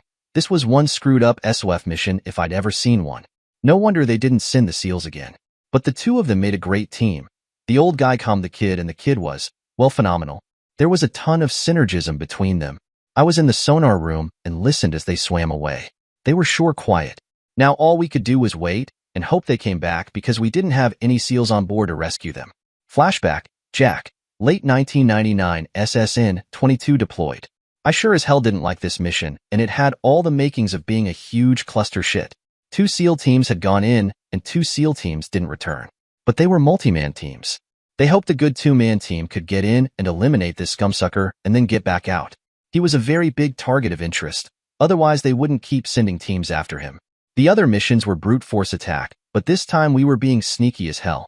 The captain had done a great job getting us from Diego Garcia into the Persian Gulf without being identified. These new Seawolf subs were rumored to be quieter at tactical speeds than the old Los Angeles-class subs when they were sitting at the dock. The captain even let us watch as they tailed a Russian Victor-class sub. The Russian even did a Crazy Ivan. Crazy Ivan is a naval term for a submarine maneuver, characterized by any number of sudden and sharp turns, used by submarine crews to look behind their boat using sonar, a couple times, but missed us. Ben was excited as hell about everything, and I spent most of my time keeping him calm. In fact, that and training seemed to be my major purpose on our team. The best thing was I only had to tell him something once and he had it. Soon my part in the training would be done, but I think it will be a very long time until he calms down. I could tell the captain didn't care for us much at first. The crazy kid changed all that, and for the first time I ever remember, we had the respect of the whole boat. The worst thing about this mission was the time constraint, a day and a half. The captain graciously extended it to 2 days and implied he might even give us more. He was sure putting his butt on the line for us. Getting in was the easy part. Getting the kill and then getting back out were going to be a different story. Flashback, Ben, late 1999, SSN 22 deployed. I was getting lightheaded because I was still breathing too fast. I forced myself to slow up and the dizziness left. Jack made me study the heck out of this mission and come up with all sorts of different scenarios for almost everything. He even had me figure out what we would do if the sub left without us. That was one scary scenario to figure out. I knew the other teams failed and I knew why they failed. You can't go after a major arms supplier with brute force because he's as well armed as you are, and he doesn't follow any rules. Seeing all the crap in the water reinforced what Jack had taught me about this target. He was dangerous and well-equipped. There were even rumors this guy had his own mini-sub which patrolled the area. We headed to a small cove which was a hill away from his. Well, you can't call it a house, it was more like a compound. We would drop our water gear and head up to the top of the ridge where we were supposed to have a great view of the compound. All we had to do was wait for the rat scumsucker to show his face and then pop him. Then we'd slip back down the ridge, get back in our gear, and get to the sub. They were supposed to come up to periscope depth every hour and scan for us. When we came close to the cove, Jack had me stop as we checked the area, very well. Where we wanted to land, there was some equipment above us on the hill. Jack pulled out his mouthpiece, Ben. I think that's some sort of remote monitoring gear. Jack said, let's move further up the cove and see if it's clear. The cove got very shallow and there were a bunch of spikes planted in the floor. Shit, this won't work. We need to try it further out. We swam further out to the edge of the cove and the gulf and found a good place to land. I pulled out my mouthpiece. Jack, this feels like a trap to me. It's the only place we can land, and it seems like we're being herded in this direction. I think you're right, Ben. Let me go first and look things over. Sorry, Jack. this time I'm going first, because it's my feeling. I could order you, he said. I looked at him, and I could disobey those orders, so why don't you let me do it this time? If you kill yourself, this is going to be a very short mission. I slipped up on the beach and took off my fins. Something didn't seem right. I lay down on the sand and I understood why. The whole beach had been mined, but I could see the mines under the sand because they'd been in place for a while. I swam back out to Jack. The beach is covered with mines, but I think we can see all of them. He looked at me. You only need to miss one. I smiled. And you only live once. You wait here. I'm going to clear a path. I went back to the beach and lay down. Then I marked all the mines close to me. I moved past them, lay down again, and did it all over again. It was hard as hell because I didn't have much room to lie down. Finally, I made it to the hill and couldn't see any more mines. I stood up and waved to Jack. He swam to shore and followed my path through the minefield. Ben, excellent job. There were mines you saw that I missed. It must be nice to have young eyes. I grinned at him as I took off my gear. Jack, maybe you need glasses. Like hell I do. We hid our gear under a couple bushes and took our weapons out of their waterproof bags. I had 2 rifles this time, my M40 and a new test rifle called the 300 Whisper. It fired a 30 caliber bullet at subsonic speed, so with the suppressor it was virtually silent. The drawback was the range, as it was only good for maybe 250 meters. Jack had his M25 and a suppressed H&K MP5. I laughed at the rifle because it had an effective range of about 100 feet. We got into our ghillie suits and Jack took the lead as we headed up the ridge. Flashback, Jack, late 1999 SSN-22 deployed. Well, Ben surprised me when he cleared the path on the beach because he saw mines I would have missed. I figured it was time I earned my keep, so I took lead up the ridge. We hadn't gone far when I ran into our first of many traps. He might have good eyes, but I have the experience to see traps. After I'd found the 4th trap, I said, Ben, it's going to be hell when we bug out of here. We have a bunch of traps and a mine beach. He looked at me and I could see he was thinking. We had gone over a bunch of scenarios, but nothing as bad as this. I wanted to see what he came up with. Jack, I don't see any way we can come back this way in a hurry. I think I should go back and get at least our rebreather gear. There might not be the same level of protection on the ridge closest to the compound. I smiled at him. You're getting better all the time. This is our 2nd mission, and you're making the correct decisions. Soon you won't even need me. Let's go get the gear. He gave me a very upset look. Jack, you'd better take it back or I'll kick your butt. I looked at him, and he had his fists clenched and he was serious. Ben, don't get your dander in an uproar. I was just giving you a compliment and telling you how far you've come. Well then say it, but don't tell me I won't even need you. Jack, I'm your sniper and nobody else's. I can't do my job without you. I didn't have the heart to tell him someday I'd be retiring, and then he'd have to work with a new spotter. Okay, Ben, sorry to get you upset. Now let's go get our gear. He looked at me. Jack, take care of my rifles and take it easy. I'll go get the gear. And yes, I know where all the traps are, so don't worry. I wasn't one to complain if he wanted to do a little extra work and let me rest. The kid was right. I needed to start working out more. Okay, see you in a few. Flashback, Ben. Late 1999 SSN-22 deployed. Jack's rear was dragging some, so I needed to pitch in and carry part of his load. But this was going to change when we got back home because I was going to work his rear off. Jack is more than a spotter to me. He's my dad and I'm not going to let him get old, fat, and lazy. I humped it down to the beach and as I got closer I heard a noise. I ducked, froze, and became very thankful I had my ghillie suit on. A Zodiac which contained 4 heavily armed men came into the bay, and one man scanned the area with a set of binoculars. I was glad Jack had the sense to wipe out our footprints as we came on the beach. They looked around for about 15 minutes and then left. I was getting worried Jack might come down the hill, but he didn't. I grabbed all the gear, not just the rebreathers, and headed up the hill, making sure to miss the traps. When I got to Jack, I knew why he didn't come down the hill. He was sleeping. Hey Jack, wake up. He jumped up. What the heck is going on? Sorry, Jack. I think you fell asleep. He gave me an embarrassed look and apologized. Sorry about that. I smiled at him. It's for the best. I had to wait about 15 minutes because a Zodiac full of guards came into the cove and scanned the beach. He asked me all about the Zodiac and the crew. I told him about the 2 tubes on the side and he said, you know, those sound like torpedo tubes. I wonder if it will give the Connecticut any problems. I wish there was a way to tell them about it. Yeah, it would have been nice to have a radio on this mission. Jack looked at me. With the way this scumsucker scans things, he would have caught us right away. Ben, let's get up to the top of this ridge and see what's going on. We humped it up to the top of the ridge, set up, and that's when, as Jack would say, The mission went to hell in a handbasket. Flashback? Yints. About 1 year later from last ballet school flashback. This was my 4th boring ballet class in another new school. For some reason the schools kept asking mommy to take me out of the classes. Other than ballet class my life was great. Daddy kept his word and found me a great gun club, and I also talked him into letting me take taekwondo. It caused another big fight between mommy and daddy, but in the end I got my way. I told them I needed to be able to protect myself from bad men. Taekwondo class was so much fun. Almost as much fun as shooting. I loved being able to hit and kick things, and playing with the weapons was great. I liked to pretend I was a samurai warrior on a mission to save Ben. I would rescue him, he'd fall in love with me, and then we'd get married. My days were full with school, shooting, and taekwondo, and unfortunately, stupid ballet. My sensei said ballet class helped me with taekwondo, so I decided to tolerate it for now. But taekwondo also got me into trouble in ballet class. Miss Donaldson, will you please pay attention during class and stop daydreaming? Sorry, Miss Cranky.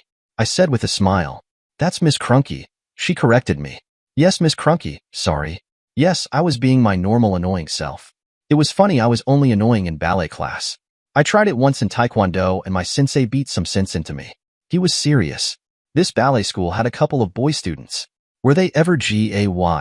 I laughed and thought my Ben would never be caught dead in a ballet class. I had a vision of him in a pink tutu and started laughing out loud. Miss Donaldson, are you daydreaming again? I wanted to say heck yeah, how many stupid grande plies do I have to do? Sorry, Miss Scrunky. I'll do better. She gave me a dirty look and I smiled at her.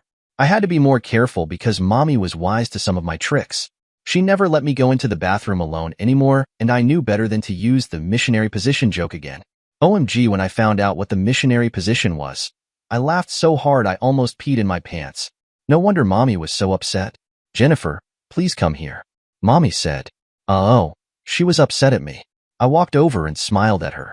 Jennifer, please pay attention in class. We are paying good money for you to learn ballet. I said really loud. Sorry, mommy, it's just grande plies are so boring. I've been doing them forever, and I don't know why. Miss Crunky overheard my complaint and said, Miss Donaldson, if you're such an expert at ballet, perhaps you would like to dance with Robert? He pronounced his name funny. It sounded like Robert. He was much older than the rest of us and thought he was hot stuff. The other girls warned me he liked to grab things when he danced with the girls that he wasn't supposed to grab, and Miss Crunky didn't stop him. I smiled really big. I would like it very much, Miss Skunky. Mommy swatted my rear. Jennifer, behave yourself. Her name is Miss Crunky. I walked to the middle of the floor and Robier came out and grinned at me. I gave him a dirty look. Mademoiselle Donaldson, we have not had the pleasure to dance yet. I hope to know you much better after this dance. I thought, you'd better not try touching me or else. Miss Crunky started the music and we began to dance. The first jump he helped me with, his hand slipped down and he grabbed my privates and started squeezing them. I slipped out of nasty Robert's grabby claws, spun around and, accidentally, hit him in the head with a roundhouse kick. He fell to the floor and I pretended to fall on top of him, hitting him in the gut with my elbow as hard as I could and slammed my knee into his privates. He started rolling around on the floor and crying like the big baby he was. I stood up and said, that's what you get for grabbing my privates. Miss Donaldson, what did you do? Miss Crunky yelled at me. I gave her a dirty look. He touched my privates. He touches all the girls' privates. They warned me about him. Miss Donaldson, that's the way he's supposed to help you. I was angry and should have kept my mouth shut, but I didn't. Miss Crunky, I heard when you give him private lessons he does much more than just touch your privates. The other parents gasped and she turned about 10 shades of red. Both of you. Out of my school. Mommy dragged me out of the school by my arm. Jennifer, I am so embarrassed at you. Now I have to find you another ballet school. I looked at her, but Mommy, he touched my privates and was even squeezing them. You told me to never let anyone touch my privates. And in all the other schools, no one has ever touched me like that. She looked at me. Jennifer, are you sure? I smiled at her. Yes, Mommy. He is one of the bad boys you always warn me about. She was even more upset, but not at me. I should call the police and report him. Yes, Mommy, you should. All the girls hated to dance with him because they said he has Roman hands and Russian fingers. One girl said he cornered her one day and made her kiss his privates. She said it looked like a tiny worm. Mommy was so upset I thought we were going to have an accident on my way to the taekwondo class. I couldn't wait to tell my sensei all about the experience. He was so proud of me. I was glad because Mommy had a headache and stayed in the car. It seemed to happen a lot when I went to taekwondo class. Today my sensei addressed the whole class with his funny oriental accent. I am very proud of Miss Donaldson today. She was touched in a bad way by a boy in her ballet class. Several of the kids snickered when he said ballet class, and I made note of who they were so I could kick their rears later, and she used Taekwondo to defend herself. Ms. Donaldson, would you care to demonstrate what you did? I was excited and picked the biggest boy who snickered at me for my punching bag. The sensei walked up to use. Make sure you do not really touch her private parts. And Miss Donaldson, make sure you pull your kicks and punches. I made sure we were in almost the same position. I did my roundhouse kick, and he fell to the ground. I fell on top of him and pretended to hit him, and then I whispered, "If you ever snicker at me again, I'll do this for real." I saw the fear in his eyes and grinned at him and stood up. The whole class clapped for me. The sensei came over and said, "Miss Donaldson, I think you need to test for your next belt." I passed the test and got my next belt. I ran out to the car and jumped in the passenger seat. "Look, Mommy, I have a new belt." The sensei said I did the right thing when the bad boy touched me. She looked at me. "That's good, dear. Let's go home, I need to make dinner." Oh well, Mommy wasn't very happy, but Daddy was so proud of me when I told him later what I did and how I got my new belt. Flashback, Ben. 9 years old, my bar mitzvah, day 3. I woke up and it wasn't very cold, but I was very hungry and thirsty. The storm had passed and it was a clear morning. My watch told me I'd slept in today. The can of rainwater quenched my thirst but made my hunger worse. I took the lamb's quarters out of my possibles bag and ate them raw, but the wild onions were too spicy. I hung my damp shirt on a spruce tree and did a quick workout. After that, I checked the map to figure out my new position, grabbed my shirt, and set off at a steady pace. The storm had kept me from reaching the stream last night, putting me behind schedule. There were still miles to cover before I could rest tonight. As I trotted, I recited the Robert Frost poem in my mind and thought someday I would memorize all of it. The woods are lovely, dark and deep, but I have promises to keep, and miles to go before I sleep, and miles to go before I sleep. The stream wasn't as big as I hoped, but it was a stream and there was water. There weren't any fish right now, so I had a big drink and kept trotting. Miles to go before I sleep. I'm so hungry I need to eat. Finally, I saw a rabbit. He was staying still, trying to hide from me. I slipped my throwing knife out of its hiding place, got as close as I dared, threw the knife, and he went down. I ran over, cleaned my throwing knife, and put it back in its hiding place. I started a fire using the fire tube and realized I needed to add more inner bark to it. Then I cleaned the rabbit and put it over the fire to cook. I gathered more inner bark and stuffed it into the fire tube. I knew I should be doing things, but I was too hungry and decided to watch the rabbit cook. I saw a movement out of the corner of my eye, looked over and saw a coyote. The rabbit must have attracted it. The rabbit was done. I finished every morsel and tossed the bones to the coyote. He snapped them up and loped off with them. I took a big drink and started trotting. It was better with some food in my stomach. I noticed the coyote came back, was following me but staying pretty far behind me. Miles to go before I sleep. A hungry coyote at my feet. Coyotes aren't my favorite animal, but it was nice having a running companion. And he had much better eyes and ears than I did, so I felt a little safer.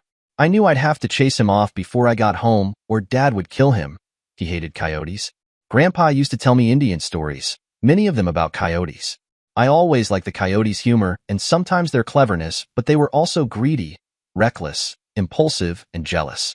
My favorite story was how the coyote stole fire. Grandpa used it to teach me how to make fire.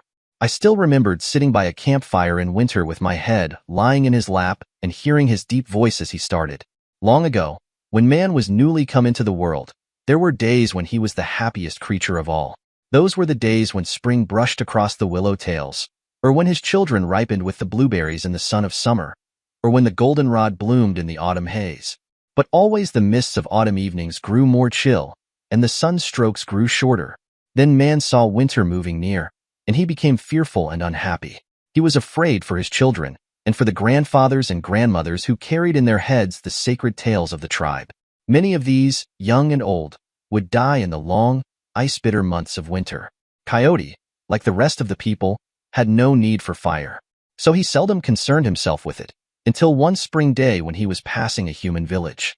There the women were singing a song of mourning for the babies and the old ones who had died in the winter. Their voices moaned like the west wind through a buffalo skull, prickling the hairs on Coyote's neck. "Feel how the sun is now warm on our backs," one of the men was saying. "Feel how it warms the earth and makes these stones hot to the touch. If only we could have had a small piece of the sun in our teepees during the winter." Coyote, overhearing this, felt sorry for the men and women. He also felt that there was something he could do to help them. He knew of a faraway mountaintop where the 3 fire beings lived. These beings kept fire to themselves, guarding it carefully for fear that man might somehow acquire it and become as strong as they.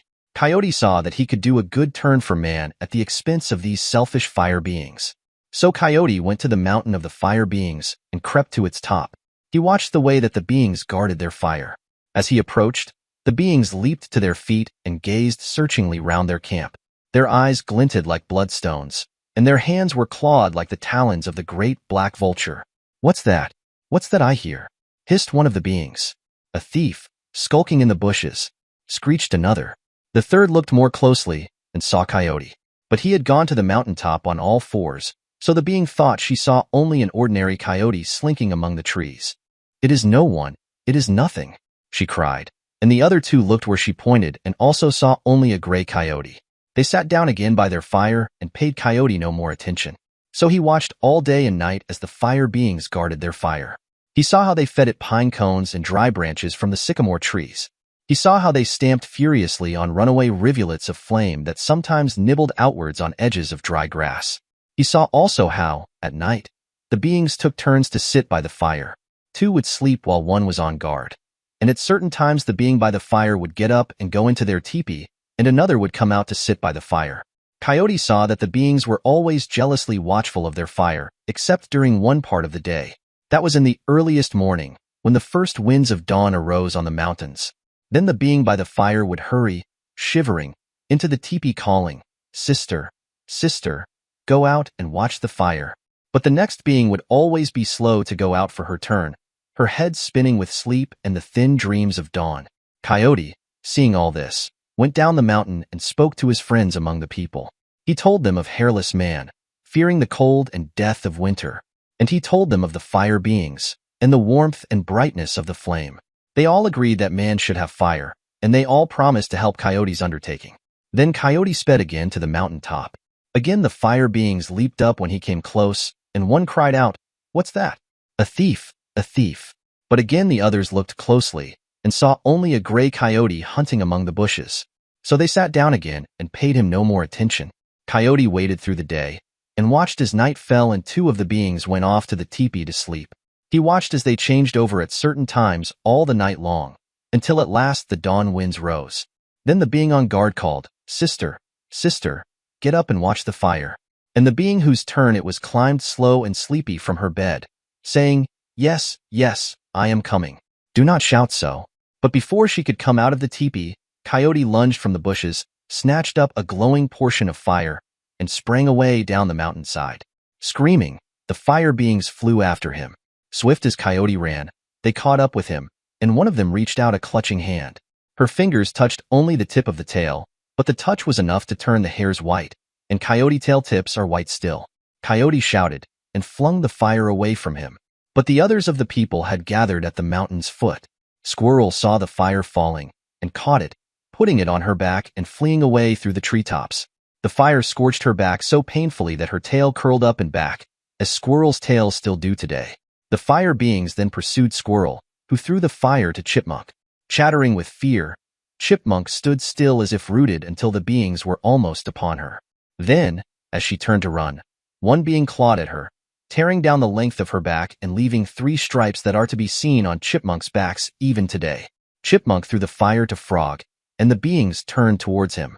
One of the beings grasped his tail, but Frog gave a mighty leap and tore himself free, leaving his tail behind in the being's hand, which is why frogs have had no tails ever since. As the beings came after him again, Frog flung the fire onto wood, and wood swallowed it. The fire beings gathered round, but they did not know how to get the fire out of wood. They promised it gifts, sang to it, and shouted at it. They twisted it, and struck it and tore it with their knives. But wood did not give up the fire. In the end, defeated, the beings went back to their mountaintop and left the people alone. But Coyote knew how to get fire out of wood, and he went to the village of men and showed them how. He showed them the trick of rubbing 2 dry sticks together, and the trick of spinning a sharpened stick in a hole made in another piece of wood. So man was from then on warm and safe through the killing cold of winter. A few tears trickled down my cheeks as I ran because I really missed Grandpa. I remember the day Grandpa told me, "Little Chief, I have seen that someday you will have 2 strong children. They will be mighty warriors just like you will be.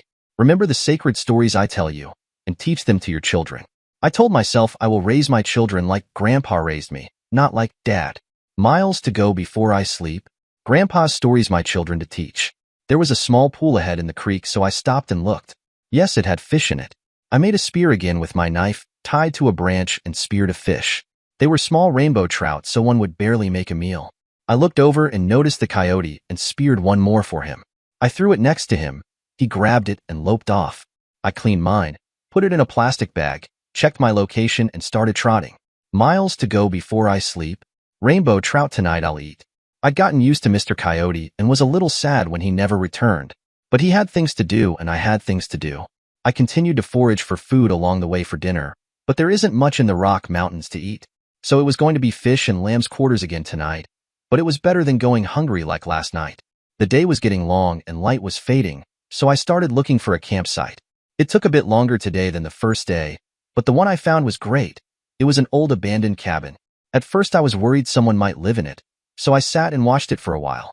When I didn't see anyone, I went in and found it had been empty for a very long time, and I struck pay dirt. There was an old fork, knife and plate, and even a cook stove which hadn't been used for a very long time. I looked at the stove and decided the chimney was too old to use, so I went outside, found a fire ring, and started cooking dinner. While the fish and lamb's quarter cooked, I went back in the cabin and looked around. I found some old books and magazines. I was really surprised when I opened a cabinet and found an old kerosene lamp. It was still half full. I ran out to the fire, brought back a flaming stick, and determined the lamp worked. I cleaned the plate and utensils really well, and then went outside and brought my food into the cabin. I sat at the table and ate a fine sit-down dinner by the light of a kerosene lamp. After dinner I cleaned up and started looking at the magazines. One was about fishing and it was boring. One was about cars, but it was old. The final one had nude pictures of women in it. I was shocked and a little embarrassed to see what some women would do. I quickly grew tired of the pictures and even went out and threw the magazine in the fire. I looked at the book. It was Green Cognac, The Education of a Mountain Fighter by William L. Putnam. From the very first page, I was fascinated by the story. Mr. Putnam told how he served in 10th Mountain Division during World War II. It started with his basic training, right here in Leadville, Colorado, and finished with the Italian campaigns. It reminded me of the War Memorial just north of town by Ski Cooper. I finally understood who the memorial was for. And I made a decision that night as I read his story. Someday I wanted to be like him. There wasn't a bed in the cabin, and I'd seen a few mice, so I decided to sleep outside by the fire. I blew out the kerosene lamp and took my new treasure with me outside by the fire, made sure I had enough wood for the night, and dreamed about being in the 10th Mountain Division. No miles to go before I sleep. 10th Mountain Division dreams as I sleep. Monday, December 10th. Present. Ben. Hospital. Ramstein, AFB, Germany. I'm pissed as hell, but for a change, thank God, it's not at Jens. I don't think I could handle being angry at her right now. We both keep our promises, and I can sense she did promise Glenn she wouldn't repeat what she found. I will honor her promise to him, but I think Liz knows and she will tell me.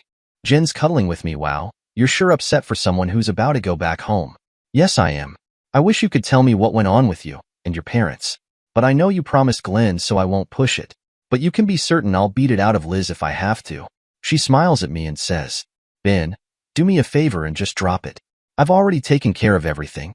I think there is no way in hell I'm dropping this. I start trying to figure out what went on and why Jens would get so pissed at Evelyn. I can sense your devious mind trying to figure this out, she says as she starts nibbling on my neck and trying to distract me. I ignore her. She starts to sniffle. This isn't how I expected things to be when we got back together. I hoped we could put everything behind us and just be happy about being together. Oh shit. She's really upset now. I squeeze her tight and try to explain. Jens, you've had months to come to terms with this. I've had a few days and I'm not really sure what I'm up against. I don't see how I can put something behind me when I don't know what to put behind me. She sniffles some more and pleads, you could trust me. I could bring up the way she trusted me about the girls, but I know that would be a huge mistake. Honey, trust has nothing to do with this. I trust you totally and know you took care of this. But I can tell you're still really upset about it, and anything that upsets you upsets the hell out of me. She looks at me and says, darling, yes, I'm still upset about this and I always will be upset about it. It's not every day you get knifed in the back by the bitch that's supposed to be your mother. Present. Jens. Hospital. Ramstein, AFB, Germany. Damn it. I said too much to Ben.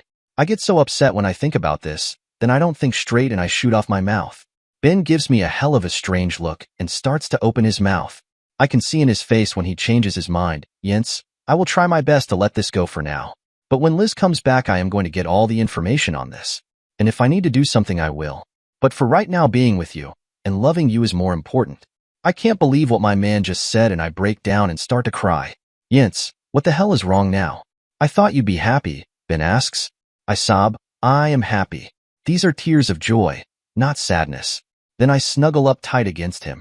Present, Ben. Hospital, Ramstein, AFB, Germany. Wow.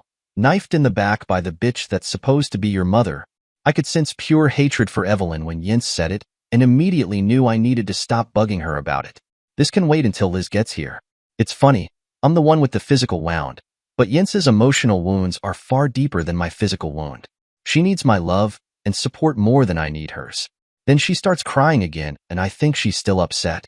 When she tells me they're tears of joy, I purposely think, women can't live with them, can't trade them for a good dog.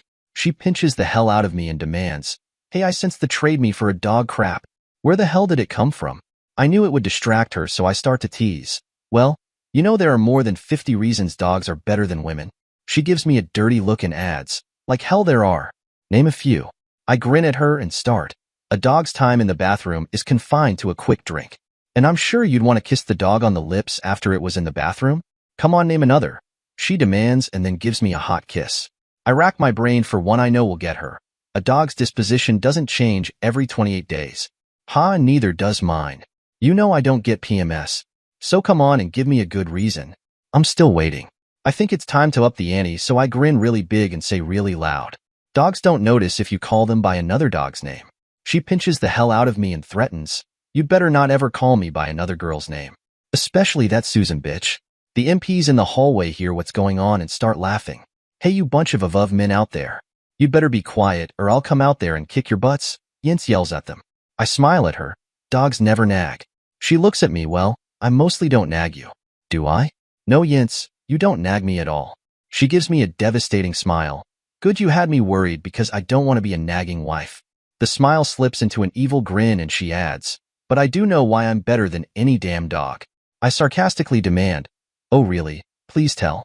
She scoots up right next to my ear and whispers in a sultry, sexy voice, if you have sex with me, you won't get in trouble. I look at her and blush, and blush, and blush. She finishes, and you can't have babies with a dog. I love the look of anticipation on her face. I hug her tight and give her a kiss on the forehead. Yince, you're right because my woman is much better than any damn dog. She pinches me and asks, so how about an apology? For the I can't live with them, can't trade them for a good dog comment. I hug her and promise, Yince, I can't live without you and I don't want to try. She sighs, melts against me, and we both start to relax. There's a knock on the door. Yince stiffens until we see Matt and Jim walk into the room, both looking a little pale. Matt says, you two sure look cozy. Jim adds, good to see you again, Ben.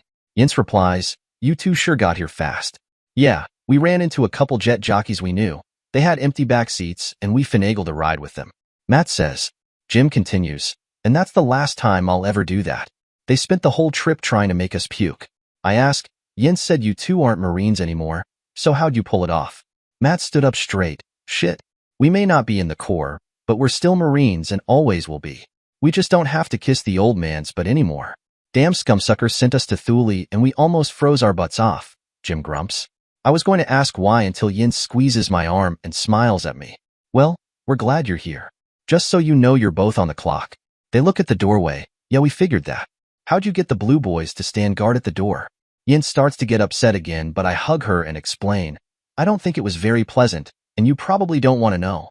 Matt smiles. Well, you two will want to know your flight is ready. Yince gets excited. Oh goody.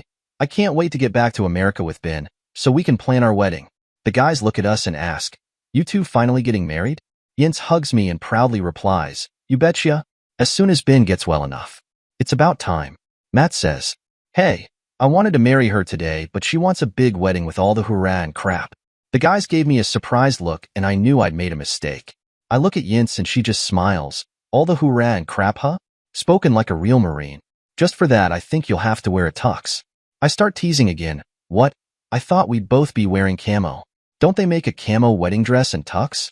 Matt states with a completely straight face. I think you can only get those if you're marrying your sister and you're from the Ozarks. Jim adds fuel to the fire. Then you take your new wife to your cabin strapped across the hood of your rusty old pickup. Matt continues to add fuel. Then you and your hunting buddies stand around, drink beer and brag about the ones you poached earlier. Jim finishes with a topper. Why? Then the little missus can make you all sandwiches. Hey, we've got a cabin in Colorado and I've got a shiny new truck. You'd look beautiful strapped across the hood. How about it, Yince? Yince is glaring at all of us and exclaims, I think there's way too much testosterone in this room. You three wait until Liz gets here. We just might have the three of you try on tuxes for a week until we find just the right ones. I look at her, figure she's teasing and start laughing. Yince joins in and then the guys pick up on it. Then Yince says, isn't the season for bucks longer than the season for does? You know, Ben, you would look pretty nice strapped across the hood of my Jeep. At least I could keep my eye on you there. The guys laugh and Yince adds, well, enough of this. Let's get on the plane and get back to America. Matt and Jim, you can tell us about Liz and the new bodyguards on the flight. Yince and I both notice they blush when she mentioned the bodyguards. Yince rings for the nurse, who promptly comes in with the discharge instructions and a wheelchair. Okay, SM Blaine, hop in the chair. Like hell I will. I don't need one of those. It's hospital regulations. If you want to leave here, it has to be by wheelchair, she says. What about Ms. Donaldson? Doesn't she need a wheelchair? Yince grins and taunts. Dr. Crispin said I didn't. Besides, I'm going to drive your wheelchair. What? No way in hell. If you drive the wheelchair, I'll have an accident and have to stay in the hospital even longer. We all start laughing and Yince says, if you boys don't behave, I'll even drive us to the airport. That shut us up, and Yince starts pushing me out the door. Jim is in front. Matt and the Blue Boys are bringing up the rear. Present, Mira and Ira, Dushanbe, Tajikistan. We get ready to leave her Henrik's shop and I say, Ira, do you think Kostia is waiting for us? I am sure he is, and knowing him, he is waiting out front. Ira, do we take him here or later? I do not want to take him this close to her Henrik's shop. Her Henrik opens the door, and I yell, Her Henrik, please do not go outside. We're too late and hear a gunshot. Her Henrik stumbles and falls in the doorway. Someone has shot me. I run to the door, pull him back in the shop, and 3 more rounds hit close to me. I slam and lock the door. He is okay because he is wearing body armor. We watch as her Henrik starts to stand. Do not worry, my angels. I am fine. Ms. Morgan says, I bet it's that scumsucker Kostia. I'm going to get him. She takes off towards the front door, but Ira dives and tackles her to the floor. Aya, Mira, I have hurt myself. My rib feels like it is on fire. I run over, pull out a pair of handcuffs and handcuff Ms. Morgan to Ira. Ms. Morgan, now you will need to stay here and take care of Ira. I reach down and touch Ira's face. I love you, my sister, and will make sure he pays for everything he has done to us. Be very careful, Mira. Just kill him and don't do anything fancy. Mira, release me right now. You can't fight Kostia yourself, Ms. Morgan yells. I smile at them and reply, Ms. Morgan, this is our battle. But with Ira being hurt, now it is my battle. Kostia does not have a chance. I drop my dress to the floor and kick off my shoes. Her Henrik comes over and hands me a package. I pull out a black bodysuit and slither into it. Then I start putting on the tactical pads, which are also body armor, the shoulders and the arms, then finally the legs. Ms. Morgan says, that's the blackest suit I've ever seen. I rub my face with black face paint and grin. Yes, Ms. Morgan. It is another of her Henrik's inventions. Yes, she will be as dark as a shadow. And with the sun setting will be very hard to see. I put on a web belt with a micro Uzi 1 on the left side and a GKD Ruger MKI 2 pistol on the right side. I rack the bolts on both firearms to chamber a round in each. 1 micro Uzi, the smallest Uzi in 9mm parabellum. Not highly accurate, but a very high cyclic rate. 2 GKD Ruger MKI. A custom-made internally suppressed .22 LR pistol. Looks just like a standard Ruger MKI. Her Henrik comes over and hands me a rifle. Take this, my angel. You will need it. I grin and kiss him on the cheek. Thank you, Her Henrik. I will take good care of your XM8. I drop in the mag, tap it, slam it home, and rack the bolt. I walk over to Ira. I know you will feel better in a little while. When you feel better, get Ms. Morgan to safety. Mira, please do not take any chances. Even though Kostia is old, he knows us very well. Ira, I promise and I love you. I love you to Mira. I smile at them. It is time for me to take care of some garbage. We will see you all soon. But I felt strange and a little nervous because this was the first time I will face someone without having Ira as my backup. And she was right. Kostia trained us and knew all our moves. Present, Yince, Hospital, Ramstein, AFB, Germany. I'm so freaking glad to be headed home, and I even get to push the wheelchair. I tease Ben some by acting like I'm going to run into things. I start to giggle as he tries to dodge them and I taunt. What's wrong, Ben? Don't you trust my driving? Matt and Jim laugh. Hey, since we rode with you in Afghanistan, we don't blame him for being nervous. We make it to the waiting Humvee without further injury to Ben. He gives me a relieved look and says, Yince, if you drive like this when we get to America, I'm going to hire a chauffeur. I smile at him, lean close, and whisper, are you sure you just don't want to see me in a skimpy chauffeur's outfit? He blushes and I kiss him on the cheek. The fat scumsucker Glenn kept his word, and we have an escort right up to the plane. I was hoping he'd let me down so I could uninvite him and the bitch to our wedding. The Humvee stops and I yell at Matt and Jim, okay, you two, go earn your keep. They are already headed out to check the plane and Jim yells back, okay, slave driver boss. Ben looks at me. Yince, aren't you going a little overboard? Ben, the Russian mafia has already tried to grab Liz twice. Your friend Ivan and Yasmin's parents barely escaped with their lives. You tell me, am I being too careful? I watch his face as he thinks. God, I've missed watching his expressions. I see him look at his arm and wiggle it some, and then he finally answers, Yince, if my arm was well, I'd really fight you over this. I look at him and lightly slap his face. Ben, since I have your attention, you should understand I'm not going to ever let you use your arm as an excuse for anything. Shit, you just got through taking down 5 MPs and almost kicking their butts. You're not an invalid and you're not disabled, so get any of those thoughts out of your mind. You're damn lucky to be alive, and you're the best man in the world. That's what you are. Then why do we need the bodyguards and the escort? I hug him. Because my big strong man. We have a bunch of bad guys after us, so we need a bunch of good guys helping us. Didn't you even have help from the girls when you escaped? He doesn't get to answer because Matt motions for us to board the plane. We jump out of the Humvee, walk up the stairs, and into the cabin. Matt hands both of us a Kimber, mine in a back holster. I slide mine in the back of my pants and Ben looks at his and asks Matt, cocked and locked? Matt grins. And ready to rock. Just don't shoot down the plane with it. Ben puts it in his sling and grins. I feel much better now. The pilot puts on the fasten seatbelt sign and we buckle in. Once we're at cruising altitude, I look at Ben and order, okay, it's time to get you out of those scrubs and into some real clothes. Present, Ben. Evergreen Air flight home. Yince, it would be wonderful. I can't wait to be out of these scrubs. Did you bring some MCCUs for me? She smiled and says, don't I always take the best care of you? You shouldn't have any doubts. She brings me a pair of BDUs. Yince, don't tell me the Marines changed their uniform and went back to the Army camo again? She grins at me and explains. I was going to tease you, but you've been through too much already. Once Liz told me about everyone looking for you, I decided to make it harder for you to be found. They will all be looking for a Marine, and you'll look like you're in the Army. So let's just say your camo got camo. Now let's get you out of those scrubs so I can finish your transformation. What transformation? I ask. She grins and says, you'll just have to wait and see. We head back to the bathroom. Thank God it's roomy on these planes, and she helps me out of my top. I watch as she starts crying. Ben, my Ben, what did they do to you? She says as she sees the new scars on my upper body. I hug her. It was all worth it to get back to you. She takes a soapy washcloth and gently cleans my upper body, stopping to kiss each scar. She rinses me, looks in my eyes and explains, you know I lied to you when I said I dig scars. I hate each and every scar you have. I hate the pain and the torture you went through with each one. And I want to tell you, mister, you have too many scars on your body and I don't want you collecting any more.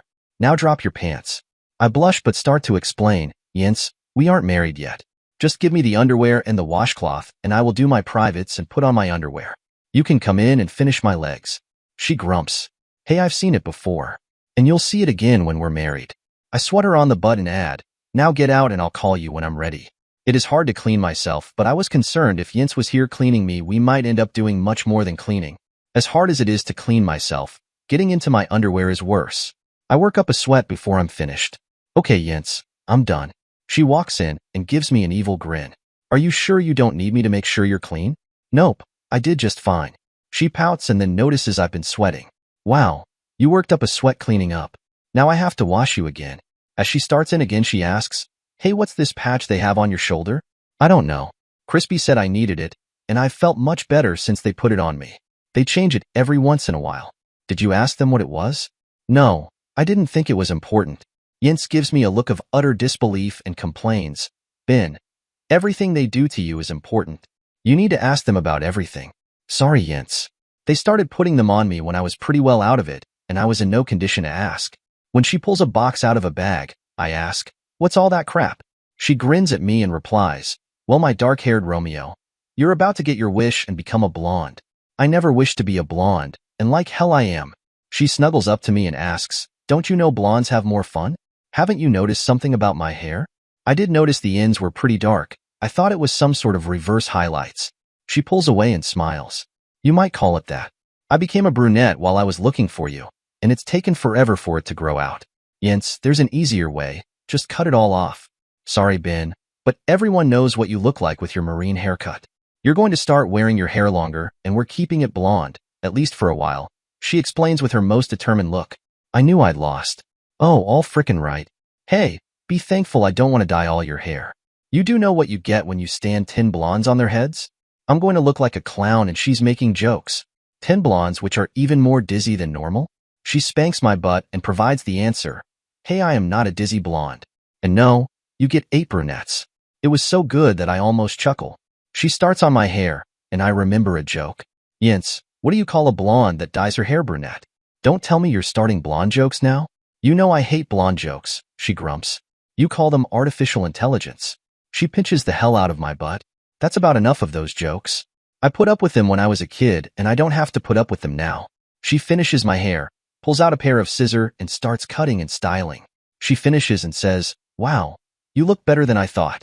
I turn and look at myself in the mirror and barely recognize the face looking back at me. It's actually not bad, but I can't let her know. I guess it will do. I hope it grows out for the wedding. She grabs me and says, I hope it doesn't, because then I can prove to you blondes do have more fun. She gets ready to wash my legs, squats down but then falls over. Then what the hell went on with your feet and legs? What are all those little square scars and scrapes? Yince, come here and hold me. I ask as she stands up and we embrace. I look in her eyes and tell the tale. Yince, when I was first captured, they kept me tied up to the ceiling all night long.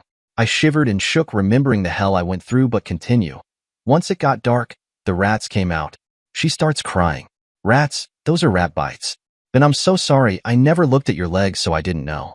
The scumsucker Hussein. I'm going to kill him. I hold her as she sobs. After about 10 minutes she is done and looks me in the eyes. Then those must have hurt like hell. How did they ever keep from getting infected? I don't want to tell her, but she needs to hear the truth. Yince, you might not like to hear this. No one took care of them at first, and I started getting very sick. But later Zarika would bribe the guards to let her come in each night and take care of my legs. I wait for the attack on Zarika, and instead Yince says in a calm voice. Then what did she have to bribe them with? I can't tell Yince, so I look at the floor and blush. It's enough so she figures it out. I watch as she covers her mouth in amazement. She raises my head, kisses me on the lips and says, Ben, I owe you and Zarika a big apology. I didn't know she used her body to help you. Can you tell me what else she did for you? I look back to the floor. Not now, Yince, my love. It was hard enough telling you this little bit. I think I feel sick. I make it to the toilet just in time to puke my guts out. Yince holds me the whole time. When I'm done, she wipes my mouth, smiles at me and says, no kisses for you until we brush those teeth and tongue. She finishes washing my legs, and yes, she kisses each and every rat bite, except for the ones on the bottom of my feet, only because I won't let her. She helps me into the BDUs and a pair of Vibram 5 fingers. It feels so good to have a pair of 5 fingers on again. I get excited. Yince, get your butt up here. I want to give you a kiss. She stands up. Not until we brush those teeth and tongue. She hands me a toothbrush, and a few minutes later I'm done. I give her a kiss, a long passion-filled kiss. We finally break, and she looks at me. If I knew you were going to get this excited for a pair of 5 fingers, I would have waited for our honeymoon. I pull her close with my good arm. Let it slide down and pinch her butt. Don't worry, there are other toys I'll get excited about on our honeymoon. We head out of the bathroom and take our seats. Yince grabs a blanket, reclines the seats. We cuddle together and fall asleep. Present, Glenn, hospital, Ramstein, AFB, Germany. Son of a bitch. Yince isn't kidding when she says they are in danger. They no sooner got off the ground than the freaking hospital on the airbase comes under attack. I guess they somehow got past the gate and then rammed a Humvee into the front of the hospital. A bigger truck dumps out a bunch of mercenaries who storm the hospital, start taking hostages, and shooting anyone who resists. I grab Evelyn, and we take off for the basement bomb shelter. A couple MPs tag along, and I look at one of them and order, give me your rifle. Sir, I can't do that. I grab it out of his hands anyway. On checking it, there isn't even a round in the chamber. I jack around and then order, now give me all your extra mags. He looks at me and apologizes. Sorry, sir, they only give us the one. What sort of joke is this? I yell at him. Do you have an armory in this building? No, sir. This is a hospital and they don't think we need one. I look at Evelyn and declare, we're changing our plan because we need to get out of this building. MP, I order you to get us to the back door as quickly as possible. And make sure your weapon is loaded and on safe. I yell as I look at the other MP. Evelyn takes his sidearm and he complains. Ma'am, you can't take that. She glares at him and responds, you probably can't do anything with it anyway. So shut up and get us to the back door before I get pissed and shoot you. We round a corner and the MP gets shot by a merc. I grab him, pull him back behind cover and look at his wound. It's okay, boy. It's just a flesh wound. I peek around the corner and the merc sprays the wall with a couple of bursts. I duck back just in time. I look at the uninjured MP. Do you know how to fire your rifle? Yes, sir. I learned in basic training. I look at him for a couple of seconds. I want to ask him when the last time he fired a rifle, but we don't have the time. I hand him his rifle and I take the wounded MP's rifle. Okay, son. You're going to stand high and poke your rifle around the corner and let loose a couple of bursts.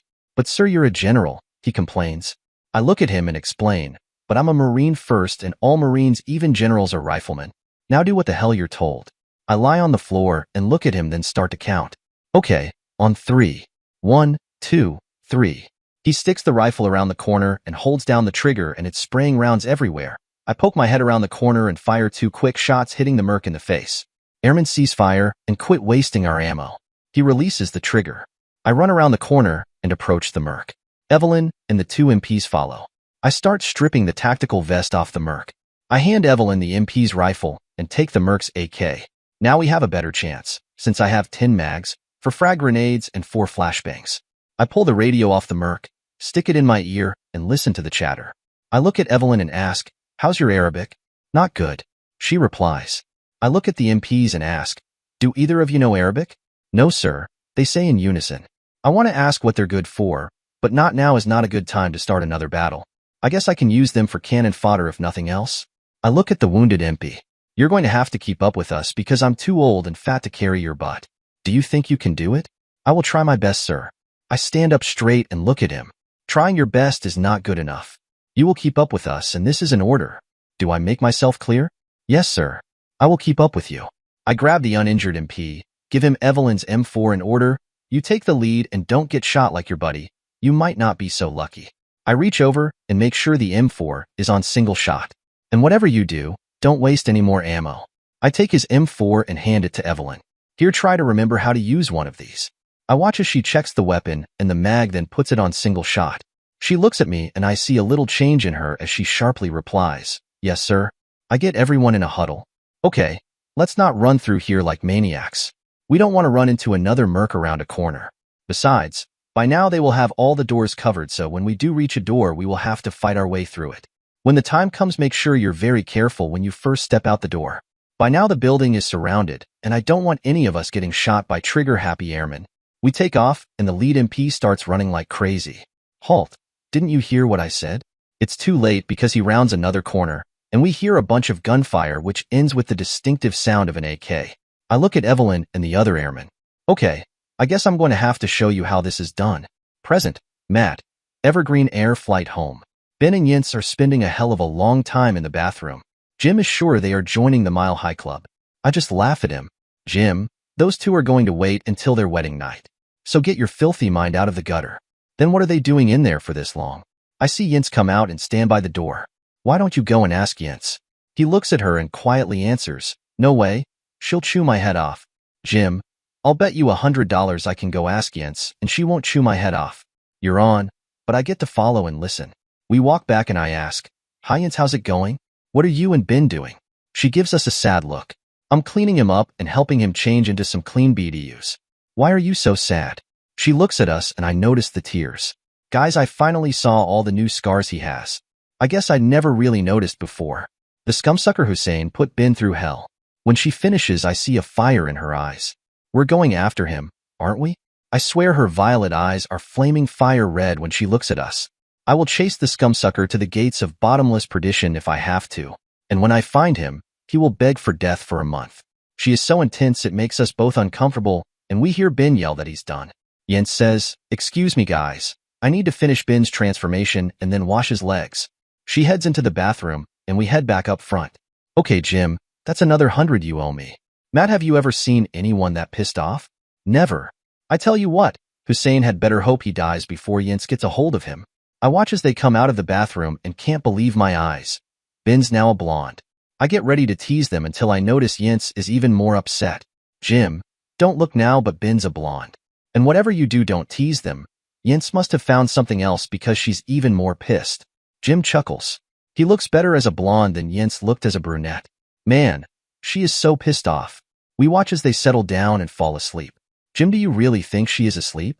He watches her a while and then answers, no, she's just cuddling with Ben. We take our seats and start to get comfortable when the flight deck door opens and the flight engineer motions to us.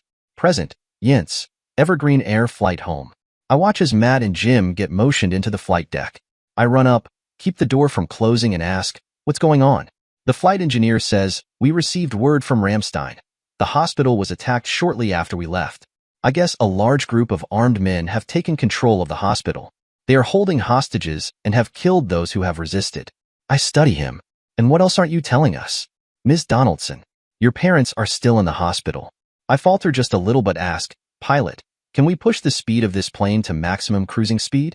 Ms. Donaldson, we have the fuel to do this. But it won't leave us much reserve if we have problems when we reach Bethesda. Thank you, sir.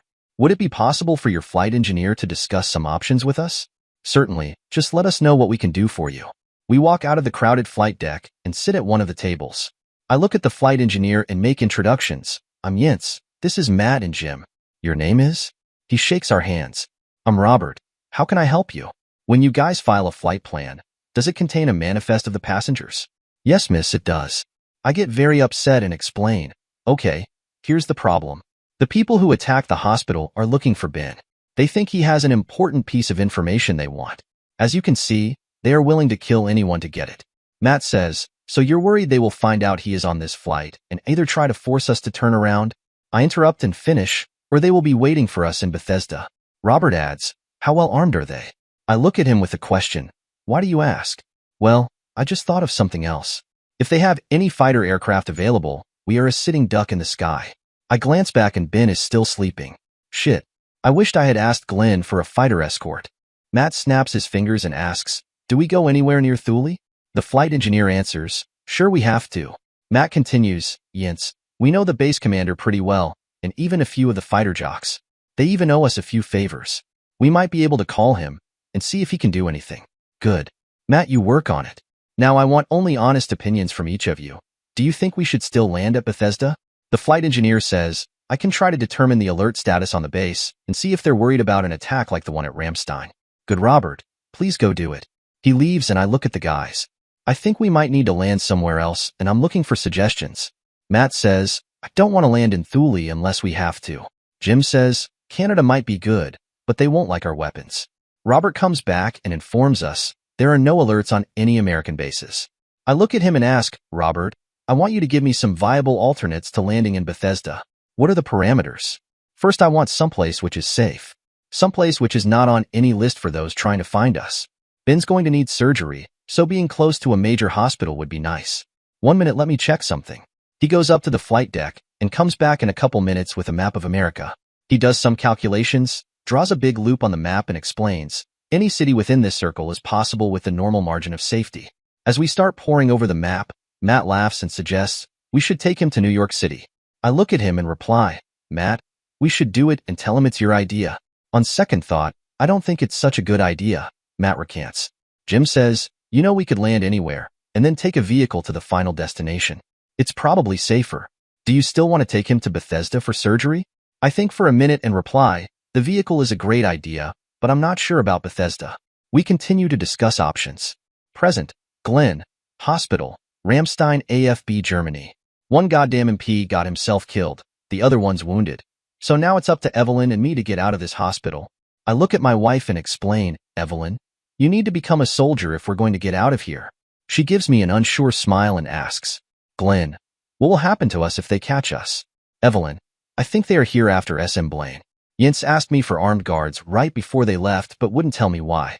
So it's the only thing which makes sense. If they know SM Blaine, then they know us. If they catch us, it will be torture and probably death. I see a determined look on her face, Glenn. I will do whatever you order me to do. We will get out of this hospital. I swat her butt. We just might have a chance.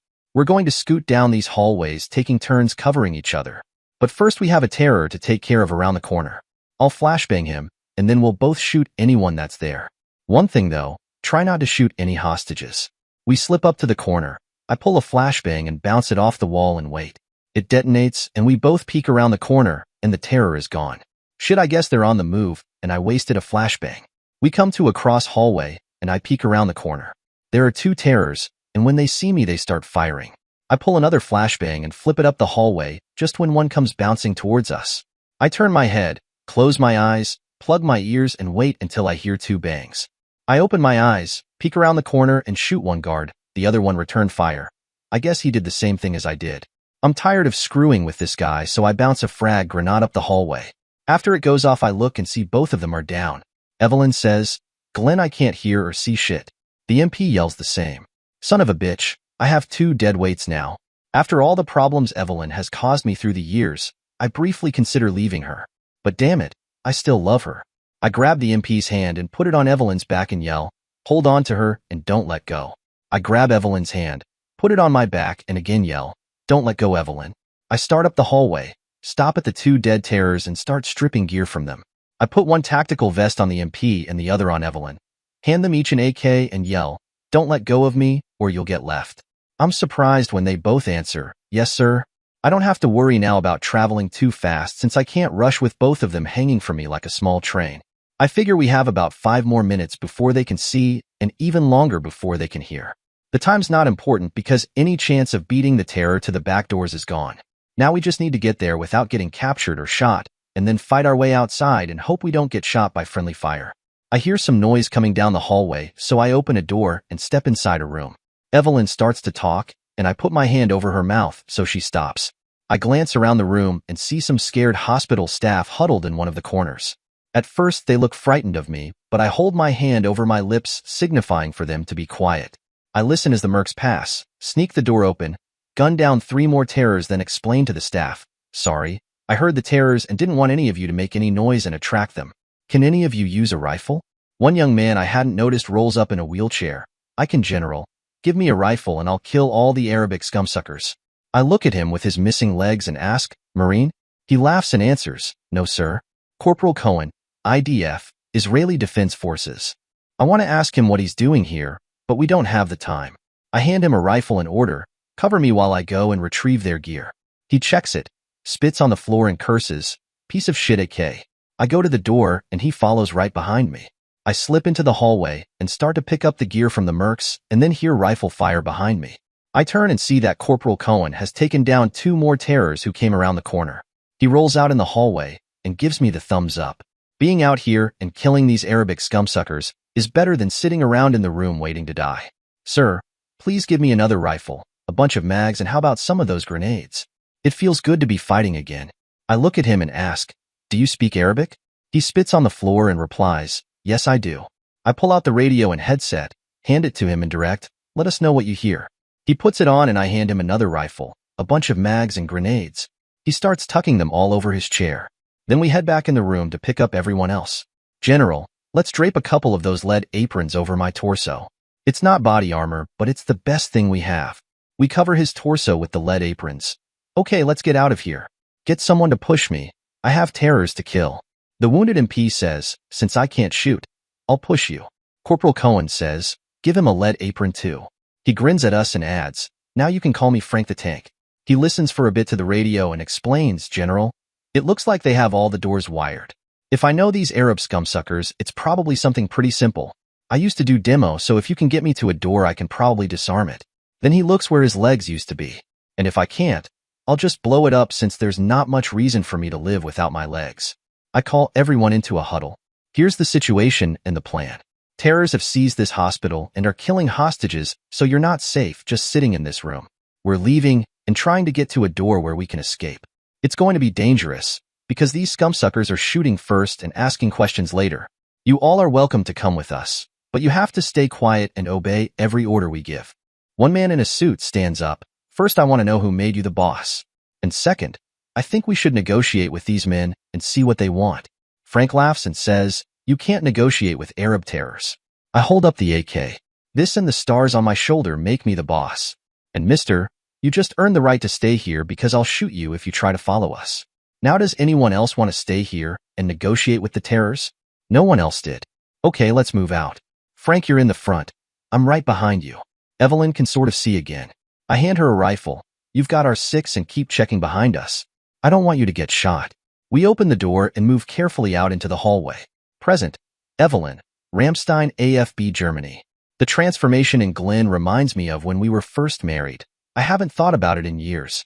God, he was such a good-looking young Marine. The first time I saw him in his full-dress uniform, I knew I had to marry him. I didn't think about his rank. All I thought about was my deep love for him. I wonder, could this be anything like Jennifer feels? No, it can't be. I thought for a minute he was going to leave me in the hallway after the flashbang when I couldn't see and hear. But he took care of me. He's always taken care of me, and I guess I haven't appreciated it.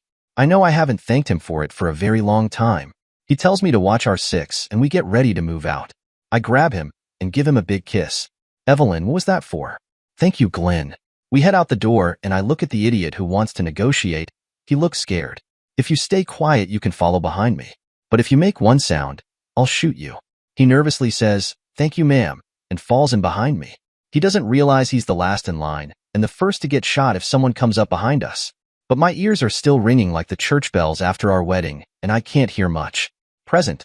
Mira, Dushanbe, Tajikistan. I open the back door, check the area, and do not see any sign of Kostia, so I slip out into the alley. Ira is right. Killing Kostia is going to be harder than anyone we have killed before. He knows how we think and how we move because he taught us. If Ira was with me, I know we could do this. Without Ira, I hope I can do it. When he shot at me in the doorway, I could tell he was up high in a building somewhere. I want to get to higher ground to see if I can spot him. I run up and across the alley to a larger building and enter the doorway. Then I take the stairs 2 at a time till I get to the locked doorway to the roof. I shoot the lock off the door, slowly open it, and crawl out on the roof. I head to the side of the building where I can see the front of her Henrik's shop. I rise up and look over the edge of the building, and 3 rounds splatter on the edge of the roof, so I duck my head quickly. Shoot! Kostia either saw me or knew I would go up high to try and find him. The bad thing is I could not get any idea where he was. I crawl back across the roof and run back down the stairs. I am very careful as I step into the alley, but there are no shots. I move up the alley towards the front of the shop, trying to keep hidden. It is surprising there are no shots. Scanning the buildings close to the shop, I decide which one would be most likely for him to hide in. It will be very hard for me to get to it, but I need to do this for Ira and Ms. Morgan. I use the cars for cover as I cross the open space, but no shots are fired, and I make it to the front door of the building. Looking at the door, I can see where the lock has been forced, and I know Kostia is in this building, so I carefully open the door, slip inside, and start up the stairs. The door to the roof has been forced too. My hands sweat as I open the door to the roof, but still no shots. Where is he? I slip out onto the roof, look carefully around, and I see him crouched at the corner of the roof with a rifle. For a second, I think about just shooting him from here and being done with it, but I want to look in his eyes as he knows I beat him. So as silent as a lioness stalking her prey, I slip out on the roof and move closer. I stop 10 meters away and order, Kostia, stand up slowly and turn around. He doesn't move. I get ready to shoot him when I hear a voice behind me, and my blood turns cold. Kostia orders, I have you now, you ungrateful little bitch. There is an assault rifle with armor-piercing rounds aimed at your back, and I will fire if you make any sudden moves. Slowly throw your weapon away and lay face down on the roof with your hands sticking straight out. I pause for a second, and he shoots the roof by my feet and orders, do it now, bitch. I am humiliated. I have failed, and all I can hope to do now is use my life to buy Ira some time to get Ms. Morgan to safety. I throw the rifle away and slowly lay down on the roof. Kostia says, what a good little bitch, doing exactly as you're told. It will be such a shame to kill you. So did you like my fake twin on the roof? I will humor him to buy Ira more time to get away. Yes, Kostia, it was a very good plan, and I did not think about it. I had him made a few years back and kept him hidden from both of you. I knew one day he would come in handy. Kostia, are you not worried about my sister? Yes, I am. It surprised me when you two did not come after me together. I know you like to hunt together. So why don't you tell me where she is, and I will make your death a little less painful. I decide telling him part of the truth will keep him talking longer. She took Ms. Morgan to the American embassy to keep her safe. He laughs evilly. Do you realize how big a mistake you made? By dividing up, you made it much easier for me to kill both of you. You were used to having each other to watch your backs, and without your sister I was able to sneak right up on you. It was such a rookie mistake, but I grow tired of talking with you. I need more time, so I say, Kostya, we know where the girls and the gold are. He is quiet for a minute or two. And of course you are willing to tell me right now to save your life. Yes, Kostya, I will tell you if you spare my life. He laughs evilly again. Which sister are you? I am upset because he still cannot tell us apart. I am Mira. Well, Mira, you are the lucky sister today because I will kill you quickly so I can get to Ira. I will take my time with. I will take huge pleasure torturing and training her until she tells me where the girls are. Then I will not kill her. I will sell her into sex slavery. After I'm done with her, I plan on doing even worse things to Ms. Morgan. So tell me, are you ready to die? I cry for my sister because I know Kostya will do what he promised. I fear for Ms. Morgan because he will be even more brutal to her. Yes, I am the lucky sister. I wait for death to come, for Kostya to fire the rifle. I hear a loud bang, feel a sudden jolt, and something wet splashes on me, but there's no pain. 2 more bangs follow, and more wetness hits me. It reminds me of when Papa and Mama were attacked. I used to wonder what it would feel like in a moment like this. I always thought it would hurt, but I don't feel anything. Then I hear, Mira, are you okay? It is, I do not believe it. It is Ms. Morgan. I quickly sit up and turn around and see a huge bloody mess where Kostya used to be. Ms. Morgan is holding a shotgun and looking at me. Mira, did the scumsucker hurt you? Tears of joy and embarrassment flow down my cheeks. I crawl over in front of Ms. Morgan. Ms. Morgan, please shoot me because I cannot live with the embarrassment of failing you as a bodyguard. She sits on the roof and holds me as we both cry. Mira, stop being a foolish child. You did your job perfectly. You distracted Kostya so your sister could take care of him. Isn't this how you and Ira sometimes do your job? I argue. But you are the one we are supposed to protect. She pulls away and says, no, I'm your sister. And when I told you I would die for you, I meant it. Where is Ira? She should have stopped you. Ms. Morgan smiles at me and explains, she was getting ready to come and help you, but I knew she was hurt too badly. She started taking off the handcuffs, and I used them to handcuff her to a pole in her Henrik shop. She is very upset at me.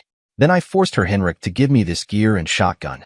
I think, yes, Ira will be very angry and probably even swore at you in our language. How did you know where Kostya and I were? She answers, it was easy. I saw you run across the street and into this building. I followed as quickly as I could, but he already caught you by the time I got here. I heard a noise and pulled the Uzi. The movement makes Ms. Morgan spin around with the shotgun. I smile when I see Ira come up on the roof. She sees what is left of Kostya and tries to run over to us, and then gingerly sits down next to us. Ira, you are still very hurt. Why are you here? Mira, I came to rescue both of you. But it looks like you do not need to be rescued. Ms. Morgan saved me. Mira, I am so angry and embarrassed at her for tricking me. What should I do? Ira, you think you feel bad. I feel even worse. She saved me from Kostya. We both look at Ms. Morgan and I say, Ms. Morgan, we are both terribly embarrassed and cannot work for you anymore. Present.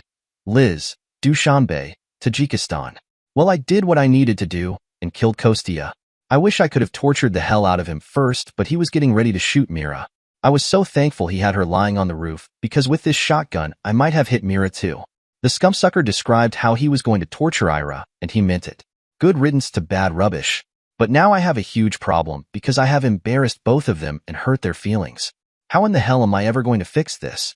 They are my sisters but don't accept me yet, so I only know of one thing to do. I stand up. Mira and Ira, I order you to stop feeling sorry for yourselves and follow me back to her Henrik shop.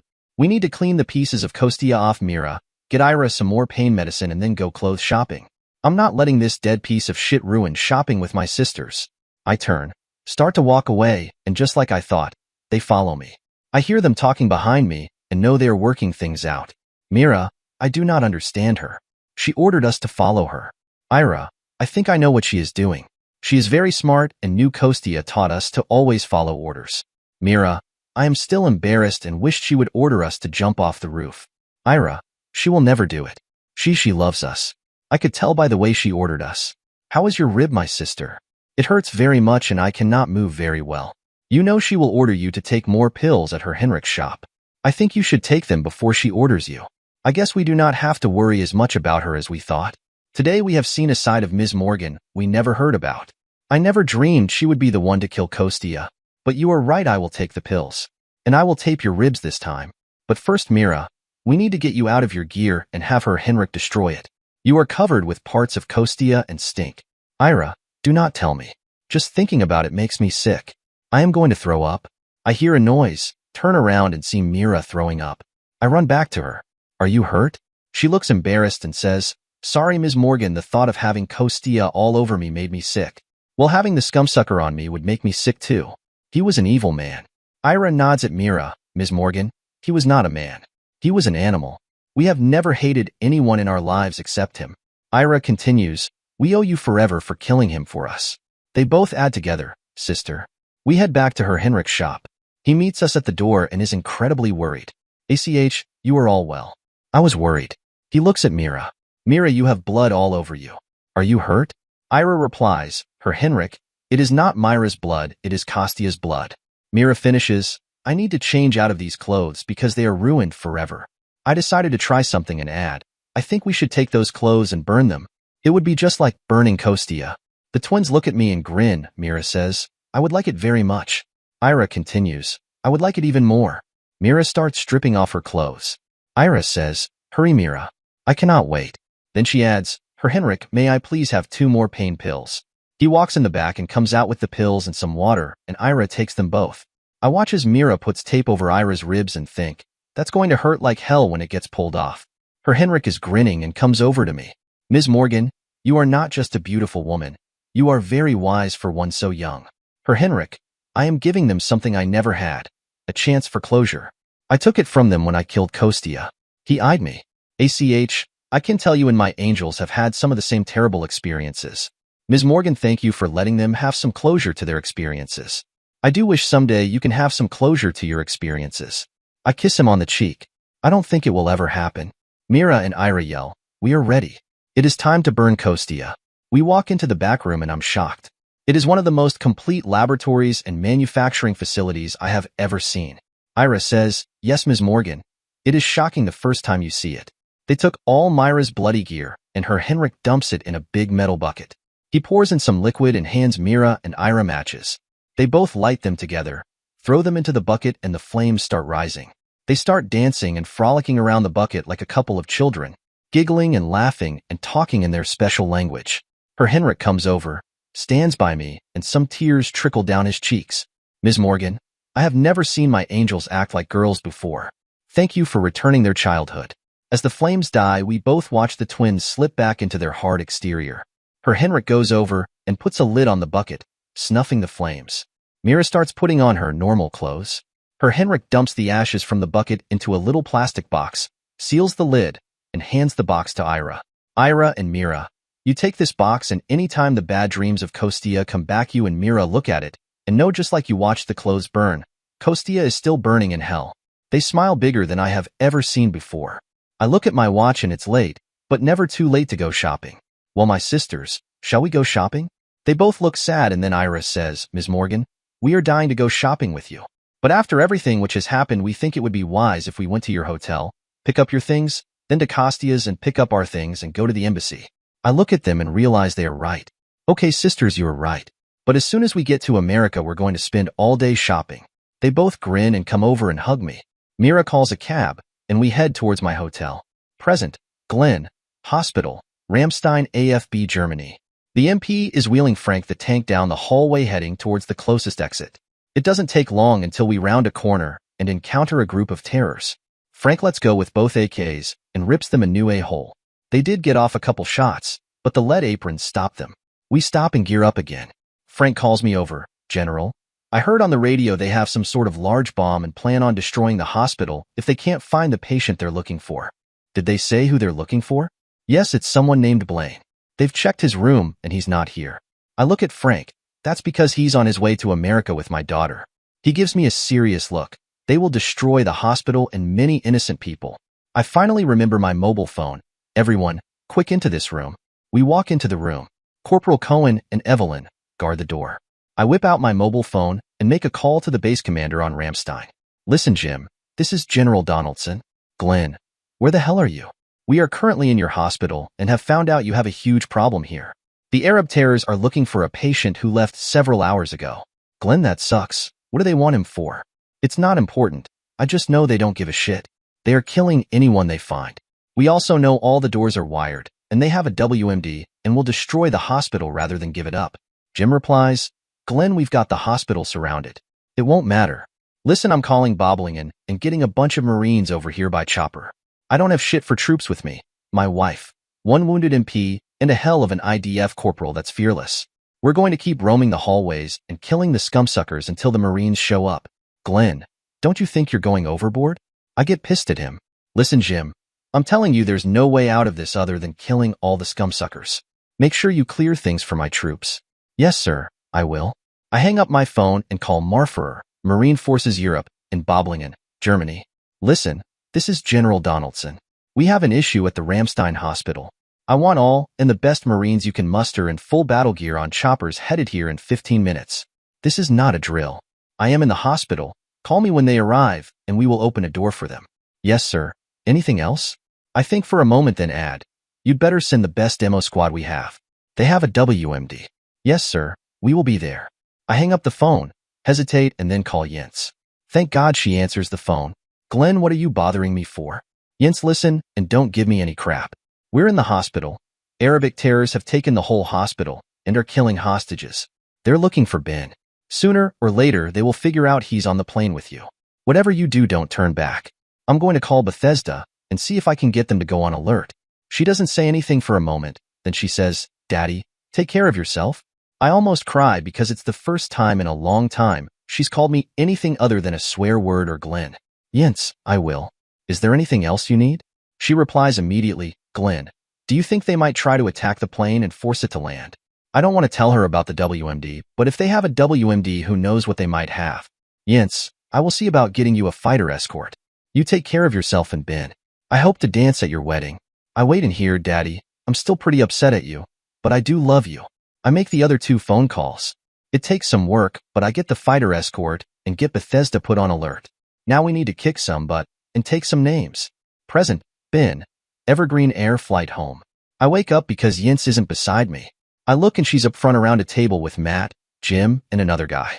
I walk up just in time to hear her being relatively civil to Glenn, and it surprises me. I put my hand on her shoulder, and it scares the hell out of her, so she jumps up and gets ready to take me down. Back off, Jens. It's just me. She's upset. Don't you ever do it to me again. I hate it when people sneak up on me. I could have hurt you. I pull up a chair and sit down with Jens sits right beside me. I notice Matt and Jim are smirking, and I think it must be my hair. So what's going on? Jens starts with, Ben, the hospital at Ramstein has been captured, and the terrors are holding prisoners. Matt adds, we were trying to figure out if it was safe to continue to Bethesda, but Glenn came through with a fighter escort and has put Bethesda on alert. I look around the table and state, you all are the worst bunch of liars I've ever seen. There's something else you aren't telling me.